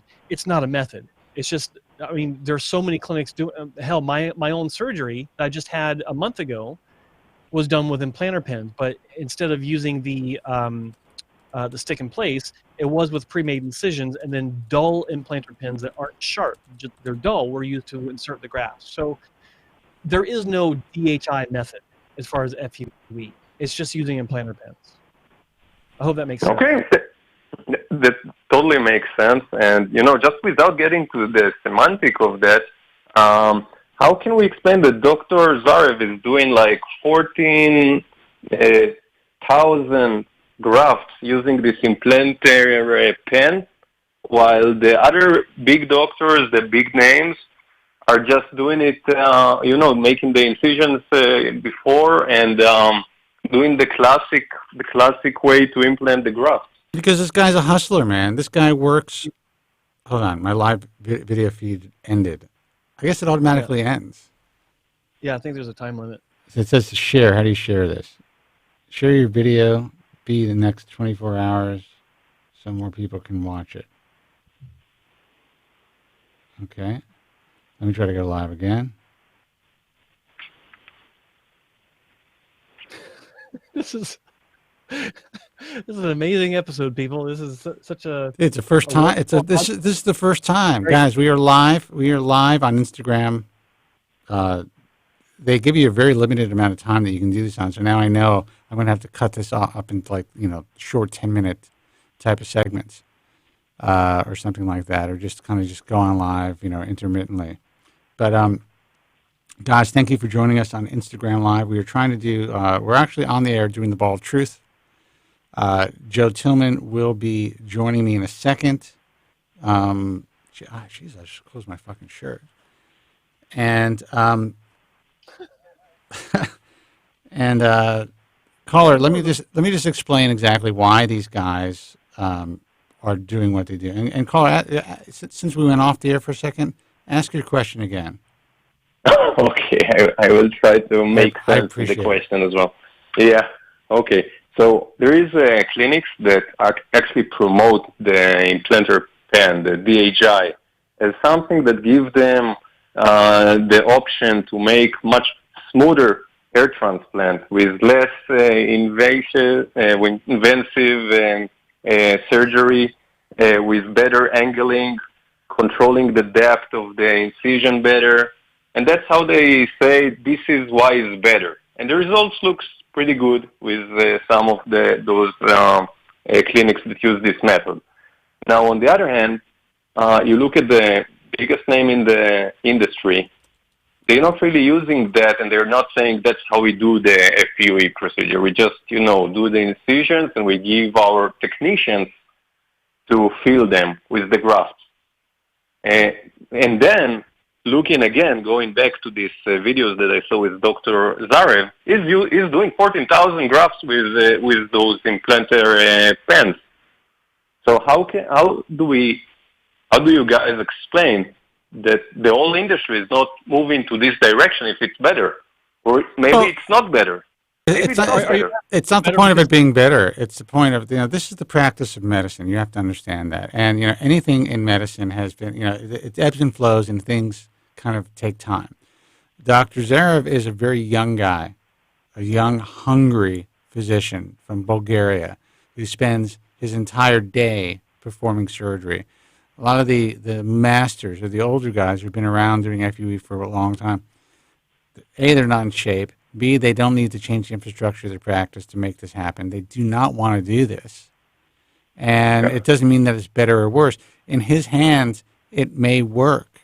In another's hands, it may not work as well. It's a craft. Mm-hmm. It's like anything else. You have to master that craft. Okay.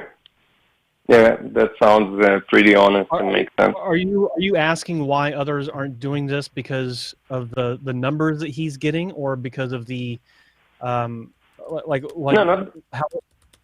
Sorry?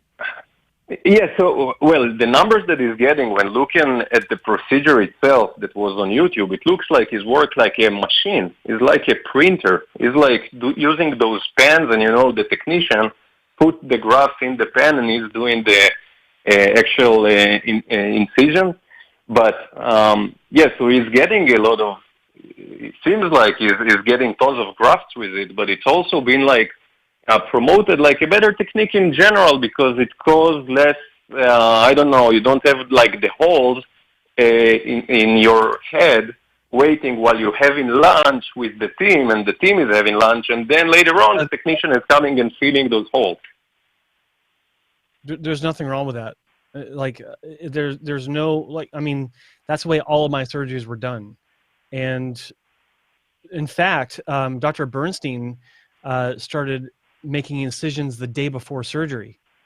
And guys, hold on for a second. Now people on Instagram are saying there's no sound. So I don't know. I don't know if they just cut you off and they only give you a limited amount of time Guys, can you hear me now?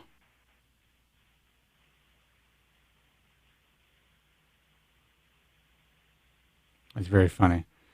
All right, listen, I'm gonna get off of Instagram, see if I just need to end this, and maybe I can only do 10, 15 minutes at a time or something like that. But we did it. So, yeah, but YouTube is working. So, okay.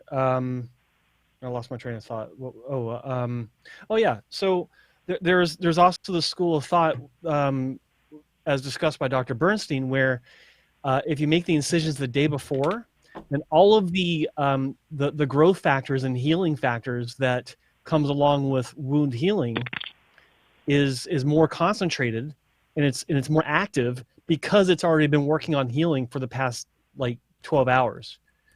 And so the idea is that when you start placing grafts, they're placed into a much more, you'll say, nutrient-rich environment, so that they can really take off and have a high survival rate. That makes complete sense to me. I've actually there's one clinic. I've been to a couple clinics where they actually do that, and so there's the idea that that take, or the angle that takes, and then there's the idea that you're talking about where doctors say, oh well, we want to place the grafts as soon as possible. There's actually merit to that as well, only in that it's just a faster way to get things done. And that's one reason I would suspect that this doctor is able to get so many grafts in a 2 or 3 day session. It's because he is using this method that is simply faster, and that's the only real benefit that I can really speak of, because of the contradictory evidence out there for both approaches. I mean, I was talking to another doctor, actually one of the new doctors coming on board with me. He's talking about how the grafts are out of the body no more than half an hour. So there's a really interesting system he's set up to where the grafts come out, they go to the technicians, and within 30 minutes they're back in the patient's scalp because of all the people working on that one patient. He sent me some video and some images of how they're doing it, and it's a real, like it's a serious production that they're putting on just for one patient. There's like 5 people sitting around the patient, all working on the grafts to get them back in the scalp as soon as possible. So, I think there are merits to different techniques, and that's again why all these other doctors haven't switched over to the way that Dr. Zarev is doing it, simply because they may not agree with it. They may like their approach, and they may not agree that doing so many in one session is a good idea, partially for reasons I've given out. And so, like Spencer said, this is the practice of medicine, and there's no single way to do it that's the best. Just like I always say, there's no such thing as a best doctor, only the best doctor for you. And that's why I'll never say this guy is the best in the world. And I don't think I've ever said that, or if I have, it's been well over 10 years ago, because I just don't believe that. And so I hope that answers your question. I mean, there's so many different ways to do this, and ultimately it's just a matter of looking at the results. Like, are you finding a clinic? Like I can think of 10 clinics off the top of my head that are just consistent as hell. They have great results, and they have an awesome track record, and they all do it differently. And that's all that really matters. True. Yeah. And by the way, just a quick, is there a time limitation for how long the graft can be outside waiting for the, to actually be back in the body before 3 it's weeks. like ruining? 3 weeks. No, that's another discussion where Dr. Cooley, IAHRS accepted member and hair transplant mentor, supported and endorsed Dr. Jerry Cooley. He did a study where, using ATP and hypothermosol, he's able to keep grafts alive for 72 hours and place them back into a patient's scalp, and they had an extremely high survival rate. I don't remember the exact percentage, but it was extremely high, far higher than anyone would have expected.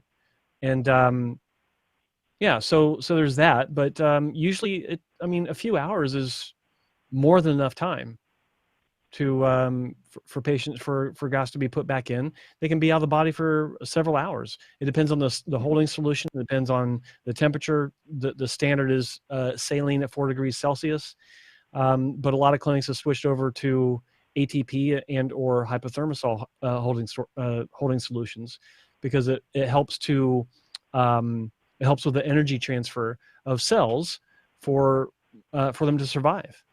So yeah, again, different ways to do the same thing. Wow, thank you so much, Joe, for all this information. And Spencer, despite all the technical issues, still awesome show. And thank you for that. I appreciate it, man. Thanks a lot. Bye-bye. All right, take care. You're going. So it seems that Instagram cuts you off, and then when I try to go live again, they wouldn't allow sound. So I don't know if it's just a technical glitch or they're just not used to anyone going live for that long. Yeah. But I was able to share it onto my story. So we'll see. It was an interesting test. But now I got everything working on YouTube. So we'll take a couple more calls. Hey, you're on the air. Who's this and where are you calling from? I'm back. What's up, boys? Hey, what's happening, Nico? Hey, what's up? How you guys doing? Pretty good, pretty How good. do you do? Fix Cool. this shit. Sorry to hold you up. Fucking the late show, yeah, finally back on, at least YouTube. That's cool. Yeah. So I'm going back in to see this dermatologist on Monday, talk about biopsy. And I know you guys aren't doctors, but I'm trying to figure out... how dare you? How dare you? I'm trying to figure out, from what you guys have seen or have heard or whatnot, do they typically take biopsies? Does a doctor usually take more than one when they're doing a scalp biopsy, or do they do two on average?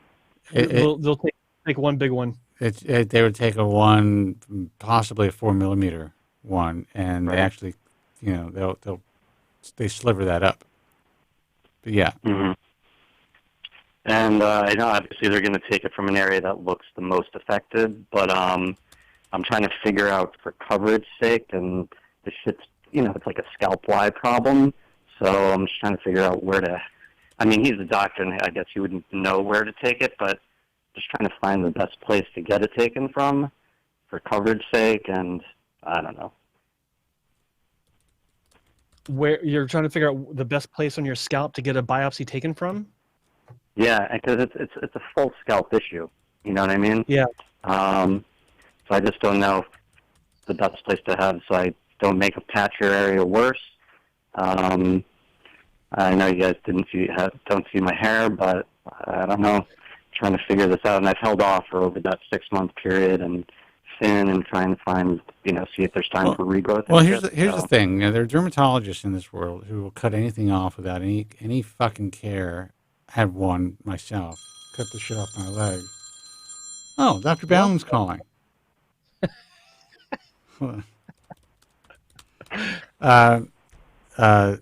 And I still have a little bit of a scar. Now, if I would have allowed him to cut some shit off my face, which will never happen, he's a very great diagnostician.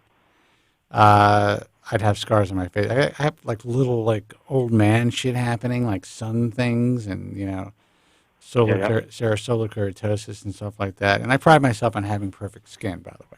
So, anyway, that was a joke, Joe.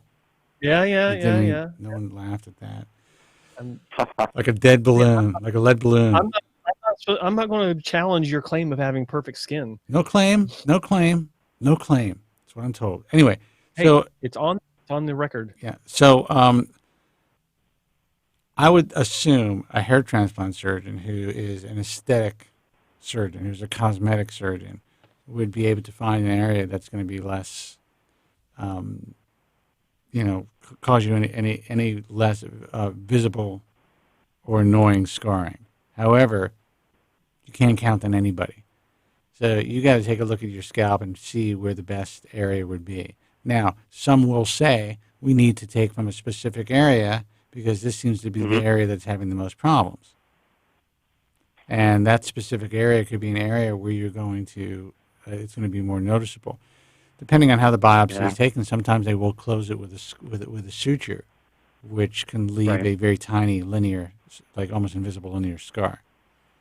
So these are things you just need to talk to your doctor about. Say, look, I got enough fucking problems. I don't need to have a visible scar in my head.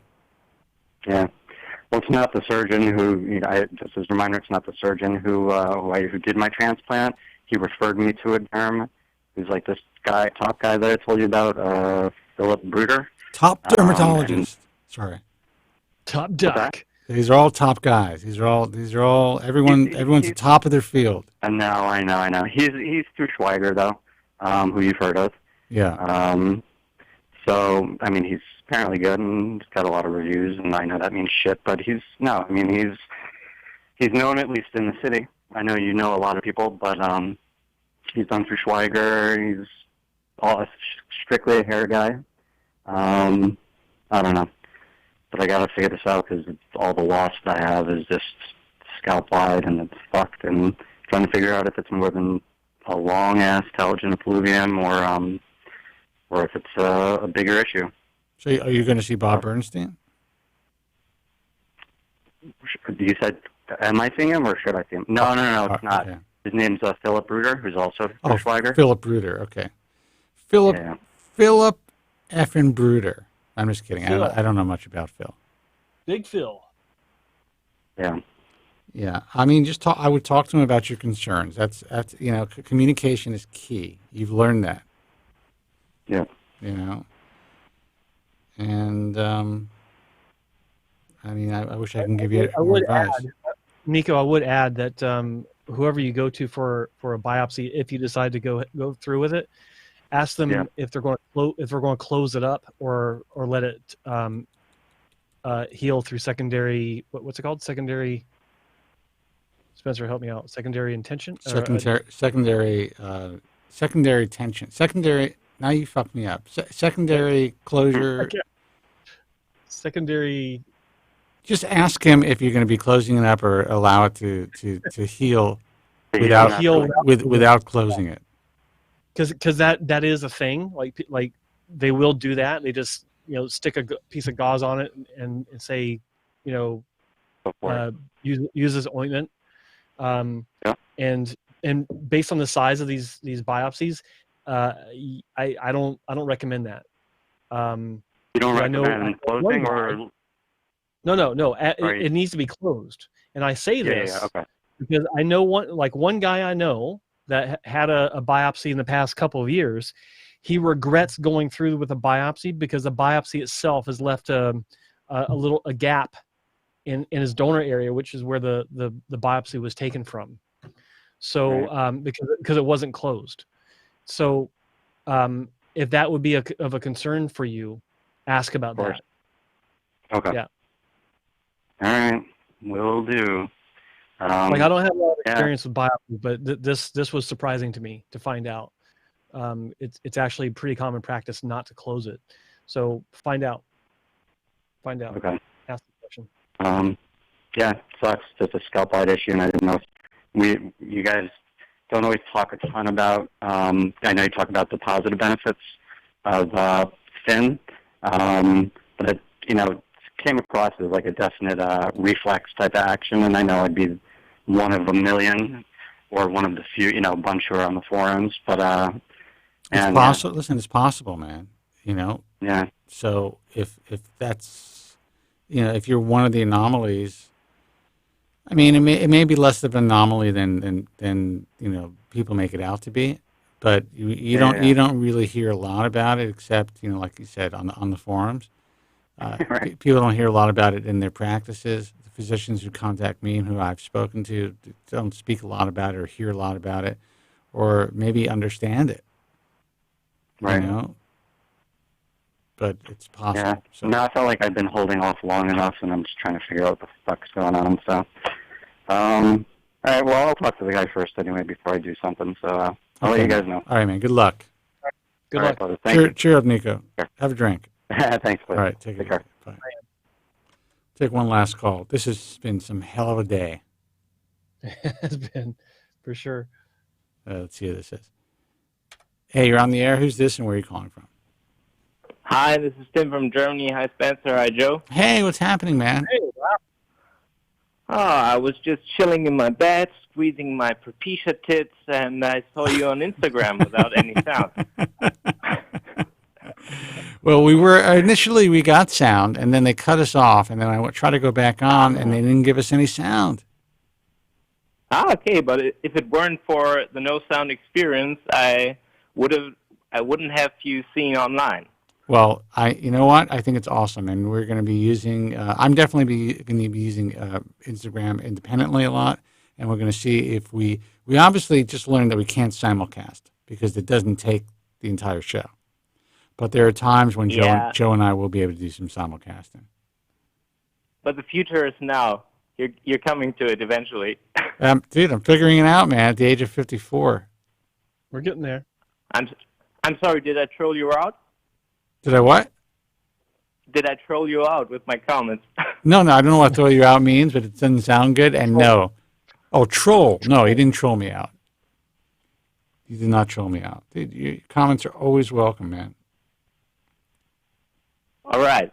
So today I got no question, but I got a little story for you. Let's because hear it. I was talking to my buddy, and he's like a Norwood 4A, I guess, with that soft unicorn pattern and strong hair in the back. And he's losing his shit about losing his hair. I think he progressed in the last year like 1 or 2 centimeters. I know for Spencer, half an inch or so back. Right. And I was talking to him about surgery and finasteride on several occasions, and now he's all in for surgery, and he's not even considering using medication. And I've been hearing you guys talk about this a lot in the last shows and over time, and I've never seen it on somebody I know that they totally shut down the possibility to try approved medication and just in their head jump to the surgical solution. Well, you have to put it this. I'll put it this way. For years before finasteride, that's what people did, and it was really, to me, I always felt, that was one of the tragedies. Besides all the bad work that was being done, is that hair loss is a progressive disorder or disease of the hair follicle, right? So you can move hair, and you can do it once, twice, 3 times, but if you are going to progress, eventually you're never going to have enough supply to meet the demand. I just spoke to an actor, actually, who is in the same position. He refuses, and I respect his decision to take finasteride, but he is going to go in for another hair transplant, and he wanted to ask me some advice. And my advice is, honestly, if you are unwilling to, there's a tremendous risk when you have hair transplant surgery to begin with. And the risk is real, even with FUE. You'd only risk losing your potential finite donor area. You risk possible disfigurement. You risk, even though the risk is less, there can be some nerve damage, depending, anyone could slip. Punch can go too deep. Things could happen. These are real risks. And you're risking your finances, and you're risking it's an emotional roller coaster. It's hard for me to understand why someone would take that type of risk, knowing that this will only be a temporary fix if they don't do something to slow or stop the progression of their hair loss. But they won't risk trying a medication, giving themselves the best possible odds to do well, and kind of have the perfect storm, so to speak. So I'm not a fan of guys going in to have surgery without taking Propecia unless they absolutely cannot take it. But I'm not a doctor, so what do I know? But if they must, they should go to the right guy. Well, yes. They should definitely go to the right guy, but the right guy can only perform surgery well on you and, get them to the point where that surgery works out. But by the time that surgery works out, your buddy could be progressing another quarter of an inch or 3 inches, or he can go through a diffuse type of progression. So whatever gain he has in a year could be negligible. I've actually seen cases where a procedure was done on a patient that wasn't taking the medication, and a year later they started complaining, saying that the procedure didn't grow. It actually did grow. They just kept losing more hair. And so it's almost like it's almost a zero gain, a zero net gain on the procedure, because you look the same, but you spend a shitload of money, and it's just trading the donor hair for the native hair. So that makes no sense. I mean, I understand, like Spencer was saying, it's like, it makes sense to me that a lot of people don't want to undertake that path, go on that path, but it really makes the prospect of hair transplantation that much more risky, or much more risky, because you don't have a foundation to keep your existing hair. So in the end, if that happens, you got a hairline and nothing behind it. Yeah, I was like that myself. That shit happens. That shit happens all the time. There are guys right now that were sold a hair transplant, and I'm not talking about in a third world country. I'm not talking about. I'm talking about in the Western world, and they were sold a bill of goods, and they're going to go through the entire healing process, and they're looking in the mirror right now, and they're taking their pain meds and getting ready to go to bed and sleep upright and all this shit. And in a year from now, they're going to realize they made the biggest mistake of their life. And the surgery could be just fine, but it's because they chose not to take this drug. Yep. And so we're just real, man. We're not selling this drug. I don't make any money. I have no connection to Merck or to any of the companies that sell generic drugs. It just, you have something that we know works for most people who take it. There is a risk of side effects with anything. If you want to stop, go ahead. Sorry. Soren in the chat room says, well, actually, they would look worse if the transplant wasn't done at all. So I think that's a net gain, or that's a gain. Well, consider, say your procedure cost you $10,000. So you spent $10,000 to look exactly the same you do today as you do from a year from now. I don't understand the logic there. Because, yeah, you're no longer bald, but if you just taken a medication or PRP or something to hang on to your existing hair, that's a hell of a lot better than going through a surgery to be at the same place. I understand what you're saying, but that's not taking into account the issues of donor scarring. Your recipient area may look the same, but your donor might not. It might be a hell of a lot thinner looking. You might have a big patch of loss in one area because the surgeon or the technician didn't understand the fundamentals of even extraction. So I understand what you're saying, but I think that I think overall it's still a huge waste. Sorry, caller, go ahead. I think it's one of the biggest. I think it's an insane waste. And I remember when I first met Dr. Paul McAndrews, who's the senior medical advisor of the IHRS, and he told me he would rather take an hour to talk someone into trying finasteride than to book them for surgery, because at least he knows the guy's going to be on potentially preventative or medication that's going to prevent him from progressing. But if he has some growth, that will give Paul so much more to work with when the patient does decide to have surgery and is actually an emotional candidate for surgery.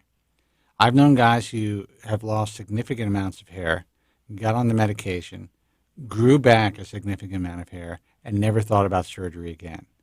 To undergo the risk of surgery without any safety net, even though there's no guarantees with a safety net, I think you have to be an imbecile.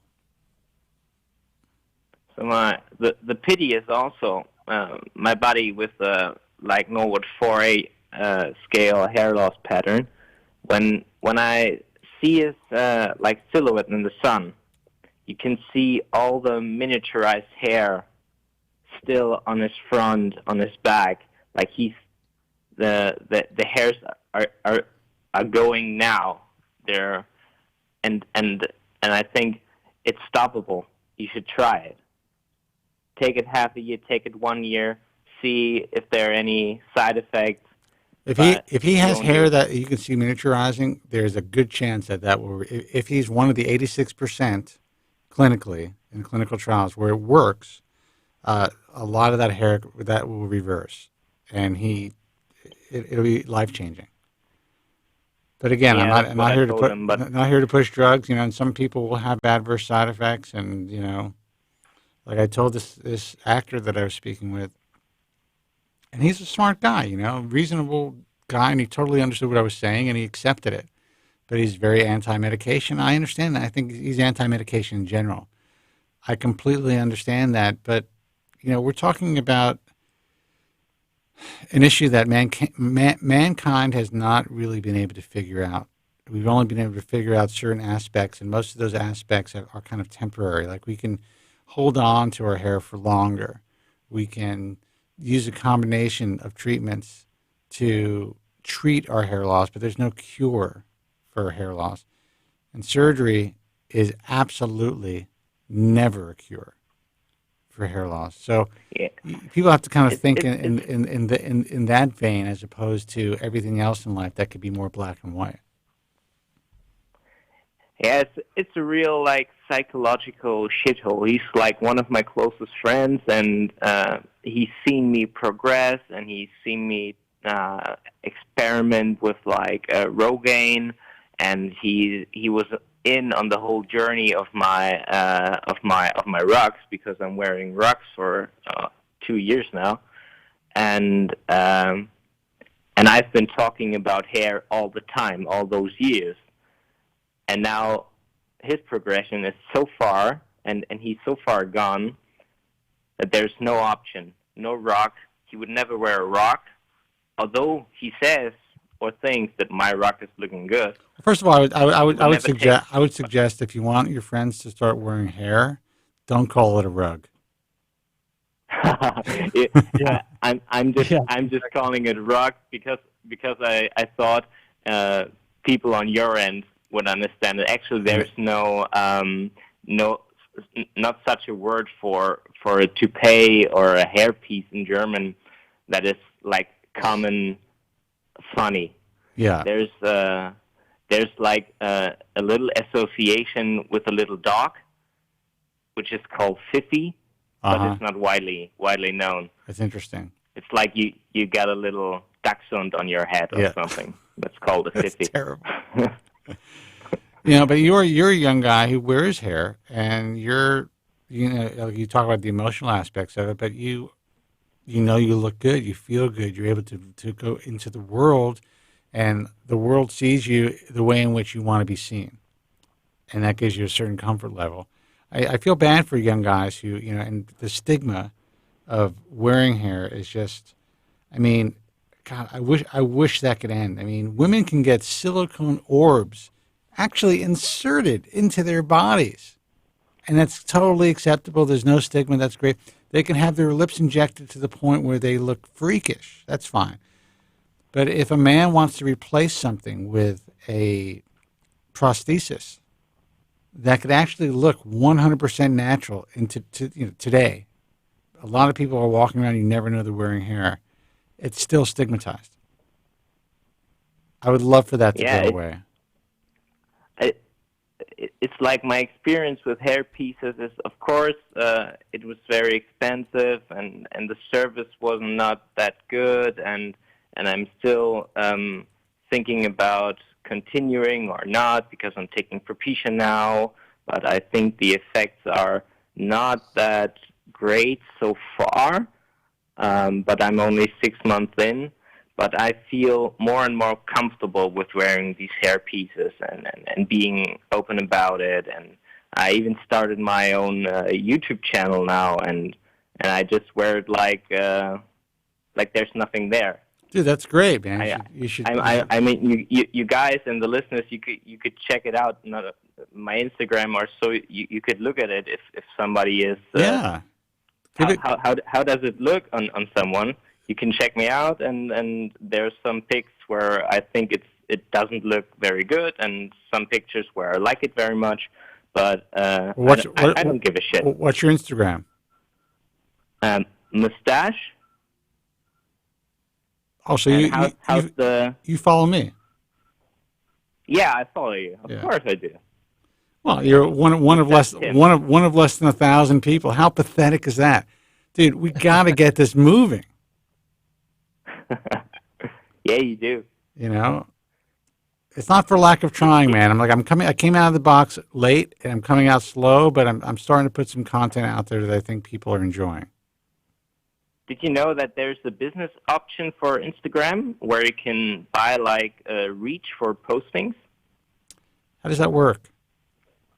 I don't know exactly. I've seen it on a profile on a buddy of mine. It's like you can post something in your area, and you can pay like $5 for a post, and it gets like you can adjust the reach, and so. But are they going to be like on Facebook? Like they're very harsh as far as like stuff that's approved, and I curse a lot, and you know. I don't know if it's that flaggy with language and stuff, but I think it's shown on regular profiles like advertisement. It's like an ad for an Instagram profile. Interesting. Not so much an ad for a product, but an ad for a profile. So when someone opens their feed, they see that it's a sponsored profile. Exactly. Fascinating. I think that's how it works, and it's only like $5 for like a medium reached post or something. All right, I'm gonna look into it because you know, I mean, I'm trying to build this thing organically, but you know that may be the way to go. Yeah, I guess like 14 million people in the world want to grow their Instagram organically.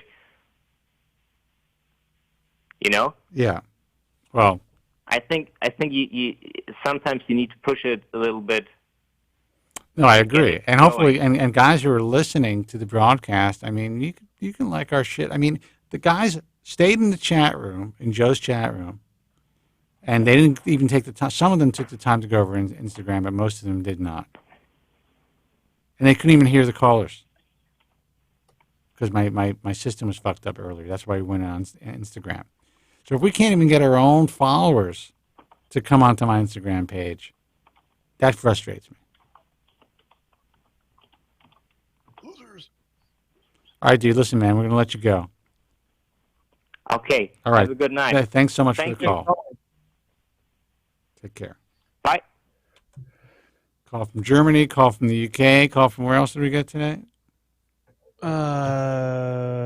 Different states. I saw some guy in the chat wants to ask if one more caller can come in, but I don't know if this is the caller, and it's already late. What's the area code, caller? And I'll see if we'll let you on the air.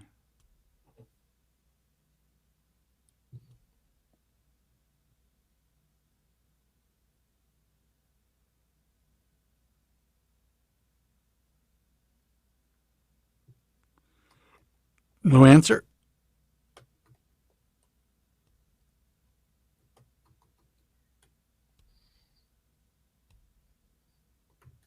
I got to eat, motherfuckers. I haven't eaten all day. I haven't worked out.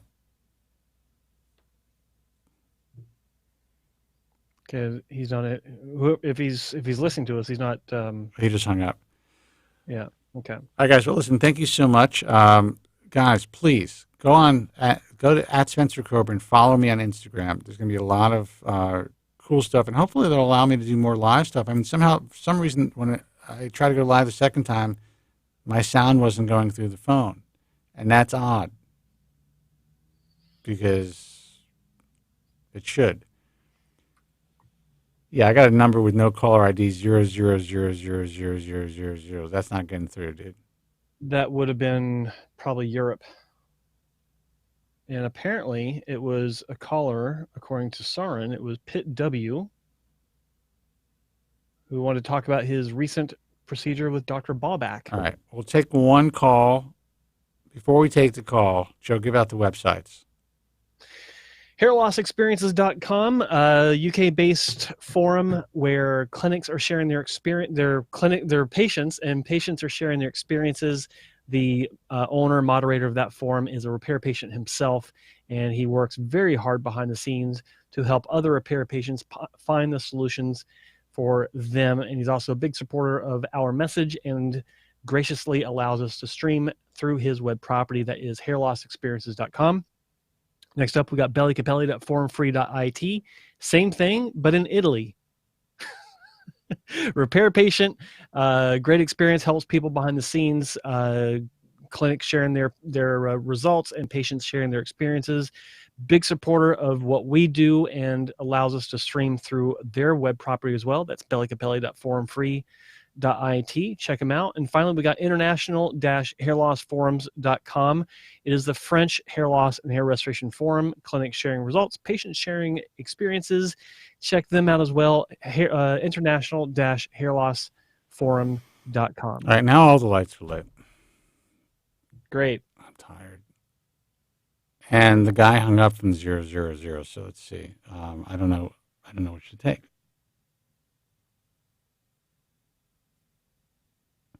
Just choose one. Hey, you're on the air. Who's this, and where are you calling from? Hello, Spence. It's Graham from Down Under. How are you, mate? Hey, Graham. How are you, man? Hey. How's it going, buddy? How are you, Joe? How you going? We're going Good. well. Hey, what I thought... Oh, that's great. Yeah, what I thought I'd ring you up about, Spence, if you want to be involved in it, Yeah. I'm willing to be a candidate. What about if you can get the first live video call on Instagram with someone who rings in? So I'll be the first call if you want to. That would be great. Actually, apparently, all you do is have to, when I go live, all you do is have to request that I put you up there, and I'll do it. Yeah, I think that'd be something cool if someone's willing to do it. You know, we're all friends here, and we're all here for one reason. And I think it's the way of the future, and it gets right around the world. And I think I'm not an Instagram fan, as in, you know, you jump on everything that's going around, but it is very, very popular, and especially it's huge. It's huge. And that's why I thought, you know, I want to try this. I was actually planning on doing an after show, but because we had the audio fuck up on YouTube, I'm like, all right, let's just try this. I basically didn't even have a tripod ready, so I used a LED work light as a tripod. Put my phone on this. Yeah, I saw that. Yeah, and just jerry rigged the whole thing. Now for the first whatever 20 minutes, they gave us sound. Everything was working. For the most part, and I had to jerry-rig the sound coming in through my monitors into my phone. But I tried to go live again after they cut me off, and they didn't allow any sound. So I don't know why that is. I don't know if it's a glitch, or if I don't know if you just have a limited amount of time that you can go live on Instagram.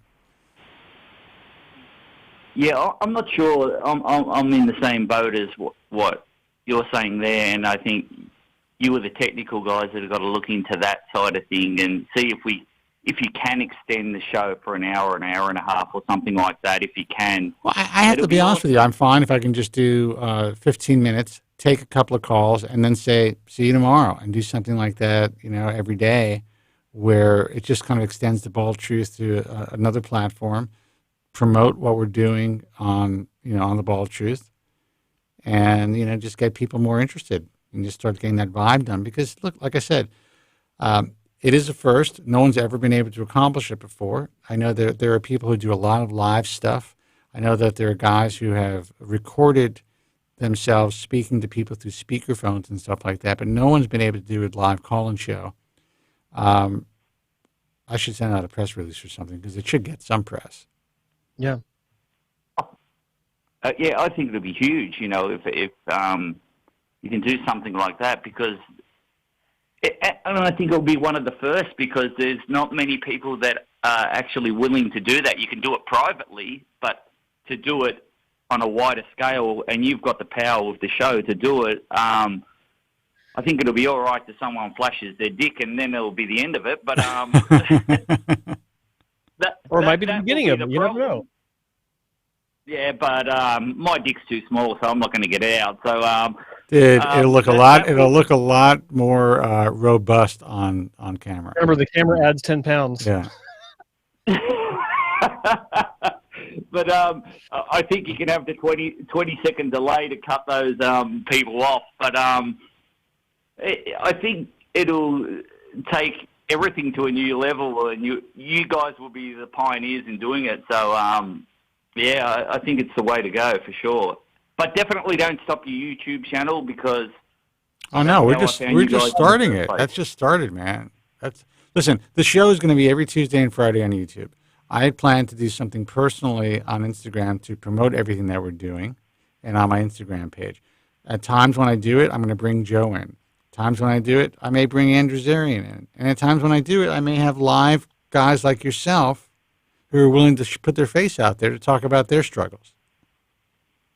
Yeah, definitely. Yeah. No, it's the way to go.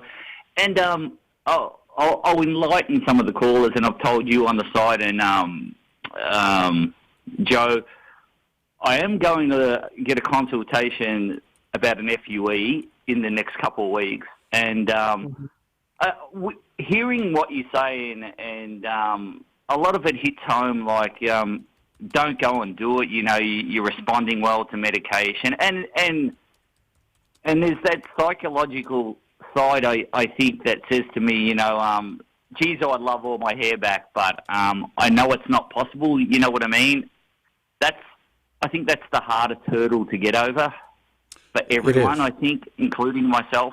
Yeah. If that makes sense. It is a hard hurdle, but people need to hear that, because when you see ads like on Facebook, the real self is putting out these ads. And I have to say, I always couch it by saying, you know, I understand it's a business and I have nothing against the company itself, but when I see pictures of guys who look like they've never lost a hair in their life, and it basically says a full head of hair is possible, and then, you know, we'll connect you with trusted experts or trusted surgeons, whatever it is. First of all, the entire message is complete bullshit. And how do they know these guys are trusted? You know, and this is the reality that we live in. And that's why I think it's so important that I'm able to get my message out there on a personal level through social media. Joe's able to get his message out there on a personal level through social media and YouTube. And then we're able to combine forces with the program and just keep pounding the truth away. And the sad truth is not everyone can be helped. Most people will never retain or maintain a full head of hair. That's rare. Guys like Specs, for instance, who had several hair transplants, who had the right perfect storm caliber, hair density, you know, skin to hair ratio, you know, contrast. He is one guy that looks like he has a full, thick head of hair after hair transplants and propecia. But that's very rare. Joe's also rare. Most guys will never, you know, and I'm rare too, but I don't have a full head of hair. I mock mine up. It's dummied up, but I can make it look full. So I feel like I have a full head of hair. But these guys who, yeah, go ahead. I'm sorry. I think a lot of these young people don't realize that a hair transplant is an illusion that you've got a full head of hair. Yeah. And people think, like you said, they'll go out. Sorry, I got a bit of a bug in my throat. They'll go out and get this done, and then the next stage of hair loss will come, and the next stage, and you're a dog chasing its tail all the time. And I feel in a way I'm that, but you know, you've seen the photos with what I'm doing. My treatment, very cheap, no bullshit, no tricks. I wash my hair with bloody soap. I use soap. I don't even use any fancy shampoos anymore, and I'm getting kick-ass results. So I'm sure you're thinking at the back of your mind, this guy's a fucking idiot. What's he doing to take such a risk? You know, but I think I'm not thinking that at all. Actually, I mean, what's the big risk? Yeah, but I think it's a risk because you know I could go and do something that will fuck me up for the rest of my life, where I'm getting a. You mean you're considering having a procedure? Yes. Yeah. When, as you guys have seen in the photos, there's no tricks, there's no colours or anything like that. They are the results that I'm getting, and it's only been, I think I said 6 months now, and I think, what am I doing? You know, so I think there's a part of it with hair loss that's a big psychological problem for everyone out there. You know, including yourself. You know, and things like that. You know, it's a very hard thing to handle sometimes, I think. Oh, dude, it's one of the most difficult things to handle, and that's why it's such a huge industry, and that's why everyone is so vulnerable, and you guys are everyone's able to be taken advantage of so much. You know, I'm telling you, when I see these real self ads, I'm like, God damn it, it's just never ending, and the doctors that support this stuff, it's like. They're like, oh, well, you know, I mean, that's just, you know, we're just trying to get leads, you know, so we're going to support. It's a vicious cycle, man. You know, I mean, where are the good guys? Where are the guys that, like, I mean, we're here, obviously, and that's not just to pat ourselves on the back, but, you know, we're the doctors who are willing to tell you the truth. And even the guys that are willing to tell the truth, they'll still pay people who are willing to do bad, in my view. Joe, we just lost your camera. What a fucking night. Anyway, listen, Graham, you're a great fan, a great caller, and I really appreciate your support. And you're on the right track. I mean, the growth that I've seen from you is just from topical finasteride is unbelievable. And that's the thing I don't want to run out and tell everyone, and I've had people message me about it. I'm not going to say it's going to work, but does it seem like it's working for me? Because I feel that I've been scammed before, as I told you, through Advanced Hair Studios when I was only a young kid and didn't know what I was doing. And if I say to everyone, I'm getting great results and fucking this is the best thing I've ever done, but to me it is the best thing I've ever done, everyone's going to jump on it because they're going to believe it works, but it might not work for you. And there's, as you guys say to all your callers, there's no guarantees in hair loss or this industry at all. None. Absolutely none. If you're getting a guarantee, that means you're getting a guaranteed piece of crap. Period. That's exactly right. The only guarantees in this field is a tail light guarantee. When the car drives away and you don't see the tail lights, that's your guarantee gone. You know. Yeah, I mean, I saw an ad again. There's a hair transplant doctor, very well known, and he's doing an ad for laser caps on CNBC, Fox News, you know, all the cable networks. And I'm watching this stuff, and it's like he's so definitive about the fact that this works and the way that it's explained in such a pedestrian way on how the mechanism of low-level laser light therapy can possibly work. It just angers me. And people are going to be buying this shit. And I think to myself, you know what? I should just put up a site, you know, what is Joe showing me on his phone? Put up a site, you know, guide people to get these, you know, Chinese laser caps, and that's it. And really promote the shit out of that and tell people to avoid everything else. Because if they're going to buy it anyway, they might as well buy it for something, you know, for an inexpensive price. Yeah, that's a good point. And definitely, you know, buying Prosca, how inexpensive it is over 4 months. And I recommend anyone, like, if they can use finasteride, cut up the Prosca tablet, and it works for them, stay with it. For me, I had the side effects from using finasteride. Am I against it? No, I'm not. If it works for you, fucking go out and do it, man, because... and don't get a hair transplant if you can't stop your hair loss, because it's going to be a nightmare for the rest of your life, you know. And that's the only reason I'm looking at the FUE now, because I know I'm onto something that is stopping the miniaturization. And if it didn't work, there is no way in a world, I'd go down that path again. Yeah. Well, but anyway, you guys got to go to bed. Yeah, listen, man. I got to get some food, and but I always appreciate you calling, and I appreciate you, man. You're a great fan, a great caller, and you're a very positive guy, and that's what we need on this program. Absolutely. Yeah. Thanks, Joe and Samantha. I'm positive, but there's still the side of me that goes, "What are you doing? You know what you're doing is not the right avenue, but I still do it. You know, so."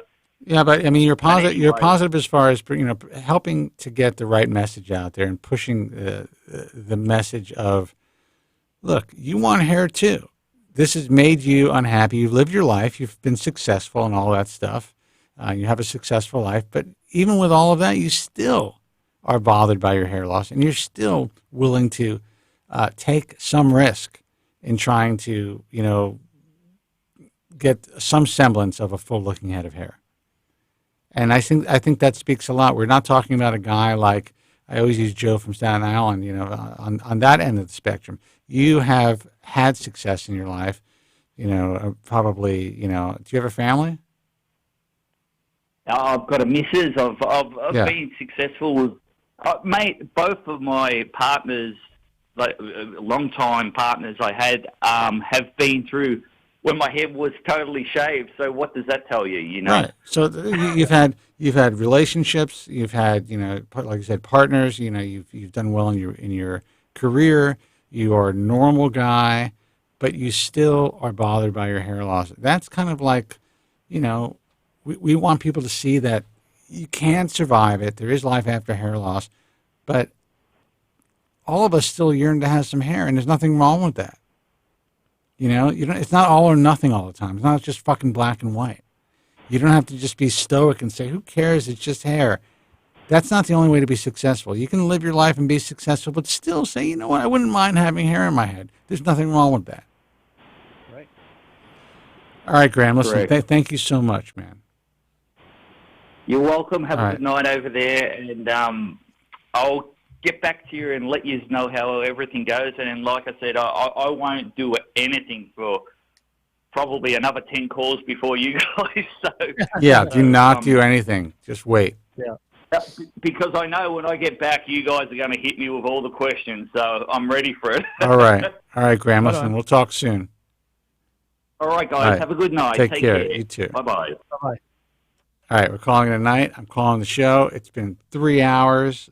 I am curious, though, if Instagram cuts you off and then doesn't let you back on with sound, or if it's some sort of like, oh, shit, they were able to do this. I actually thought of that because they're like, why is this streaming going like this story or whatever they refer to it? Why is it going on for so long? Let's have a look at this. Holy shit, they're streaming like live and like taking call. What the hell? And when I try to go live again, my sound was off. Yeah, that would make more sense. That's annoying and bothersome and depressing because I really wanted to be able to do this. Not stream the show, but just being able to have a live feed, even if it's just myself, and take a couple of calls and then get off the air. Yeah. Jesus. Well, Instagram limits videos to 60 seconds, so make sure your video is 60 seconds or less, or be cropped automatically. See, Instagram story videos must be between 3 and 15 seconds. That's okay. What about it? What about live? Instagram. Let's see, hold on. Don't they have like Instagram TV or some shit, or is that Facebook TV? Live limitations. Live broadcast is limited to 1 hour. Yeah. I don't even think we were on it for an hour. Were we on for an hour? We were on. Yeah, I think we were. Interesting. So maybe that's why. Then they try to get back on right away, and they wouldn't let my sound on. Yeah. All right, Instagram, we're going to figure you out, man. We're going to own you. Okay. But no, I will probably end up just doing like 10 or 15 minutes at a time. Just sitting in my underwear talking to people. But if I can, rig it where I can get the calls into the phone, then I'll take 1 or 2 calls, talk about stuff. But I want to talk about some more mainstream plastic surgery stuff too, because there's so much shit that I see on Instagram. I can't even believe it. It's painful to watch. It all is. So, all right, buddy. The website's thebaldtruth.com for archives of this broadcast. Eventually, you'll see them on thebaldtruth.com. Also want to thank everyone who's listening on iTunes Radio, Stitcher Radio, iHeartRadio networks. Seems like the Stitcher Radio and iHeartRadio are becoming a little bit more popular, I noticed, through, well, I don't want to say how I noticed it, but that's great. And Joe Tillman's personal YouTube page, which is Joe, oh Jesus, it's here, YouTube, I didn't eat all day, youtube.com/hair transplant mentor. Subscribe to see the show live on video.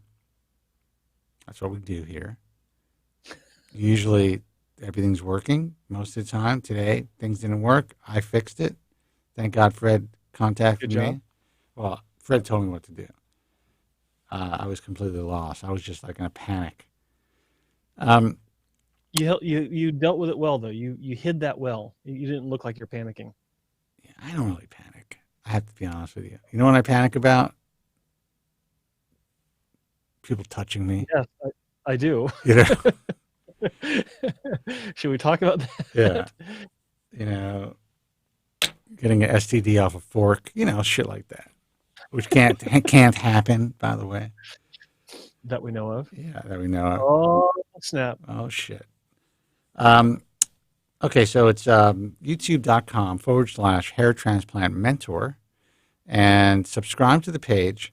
Ring that, first of all, like the show now, everyone who's watching. You can only have 25 likes, which is ludicrous. So like it and subscribe by ringing that and ring that bell so that you get notified when we are live. International Alliance of Hair Restoration Surgeons, that's IAHRS.org. If you're considering surgery, look, we created a safe place to start to do your research. That's IAHRS.org. The American Hair Loss Association, that's AmericanHairLoss.org. And if you want to interact with others on our message forum, that's baldtruthtalk.com. Until next time, be strong. It's so weird, man. The aux send thing is only sending one channel. I don't understand that. Anyway, be strong, God bless, and thank you so much for listening. Take care. Thank you very much. I'm sorry for any inconvenience you may have been put to prior to the program, and I'm glad you enjoyed it. And if you could now leave by the exits at the rear, that'd be splendid. Thank you. Good night.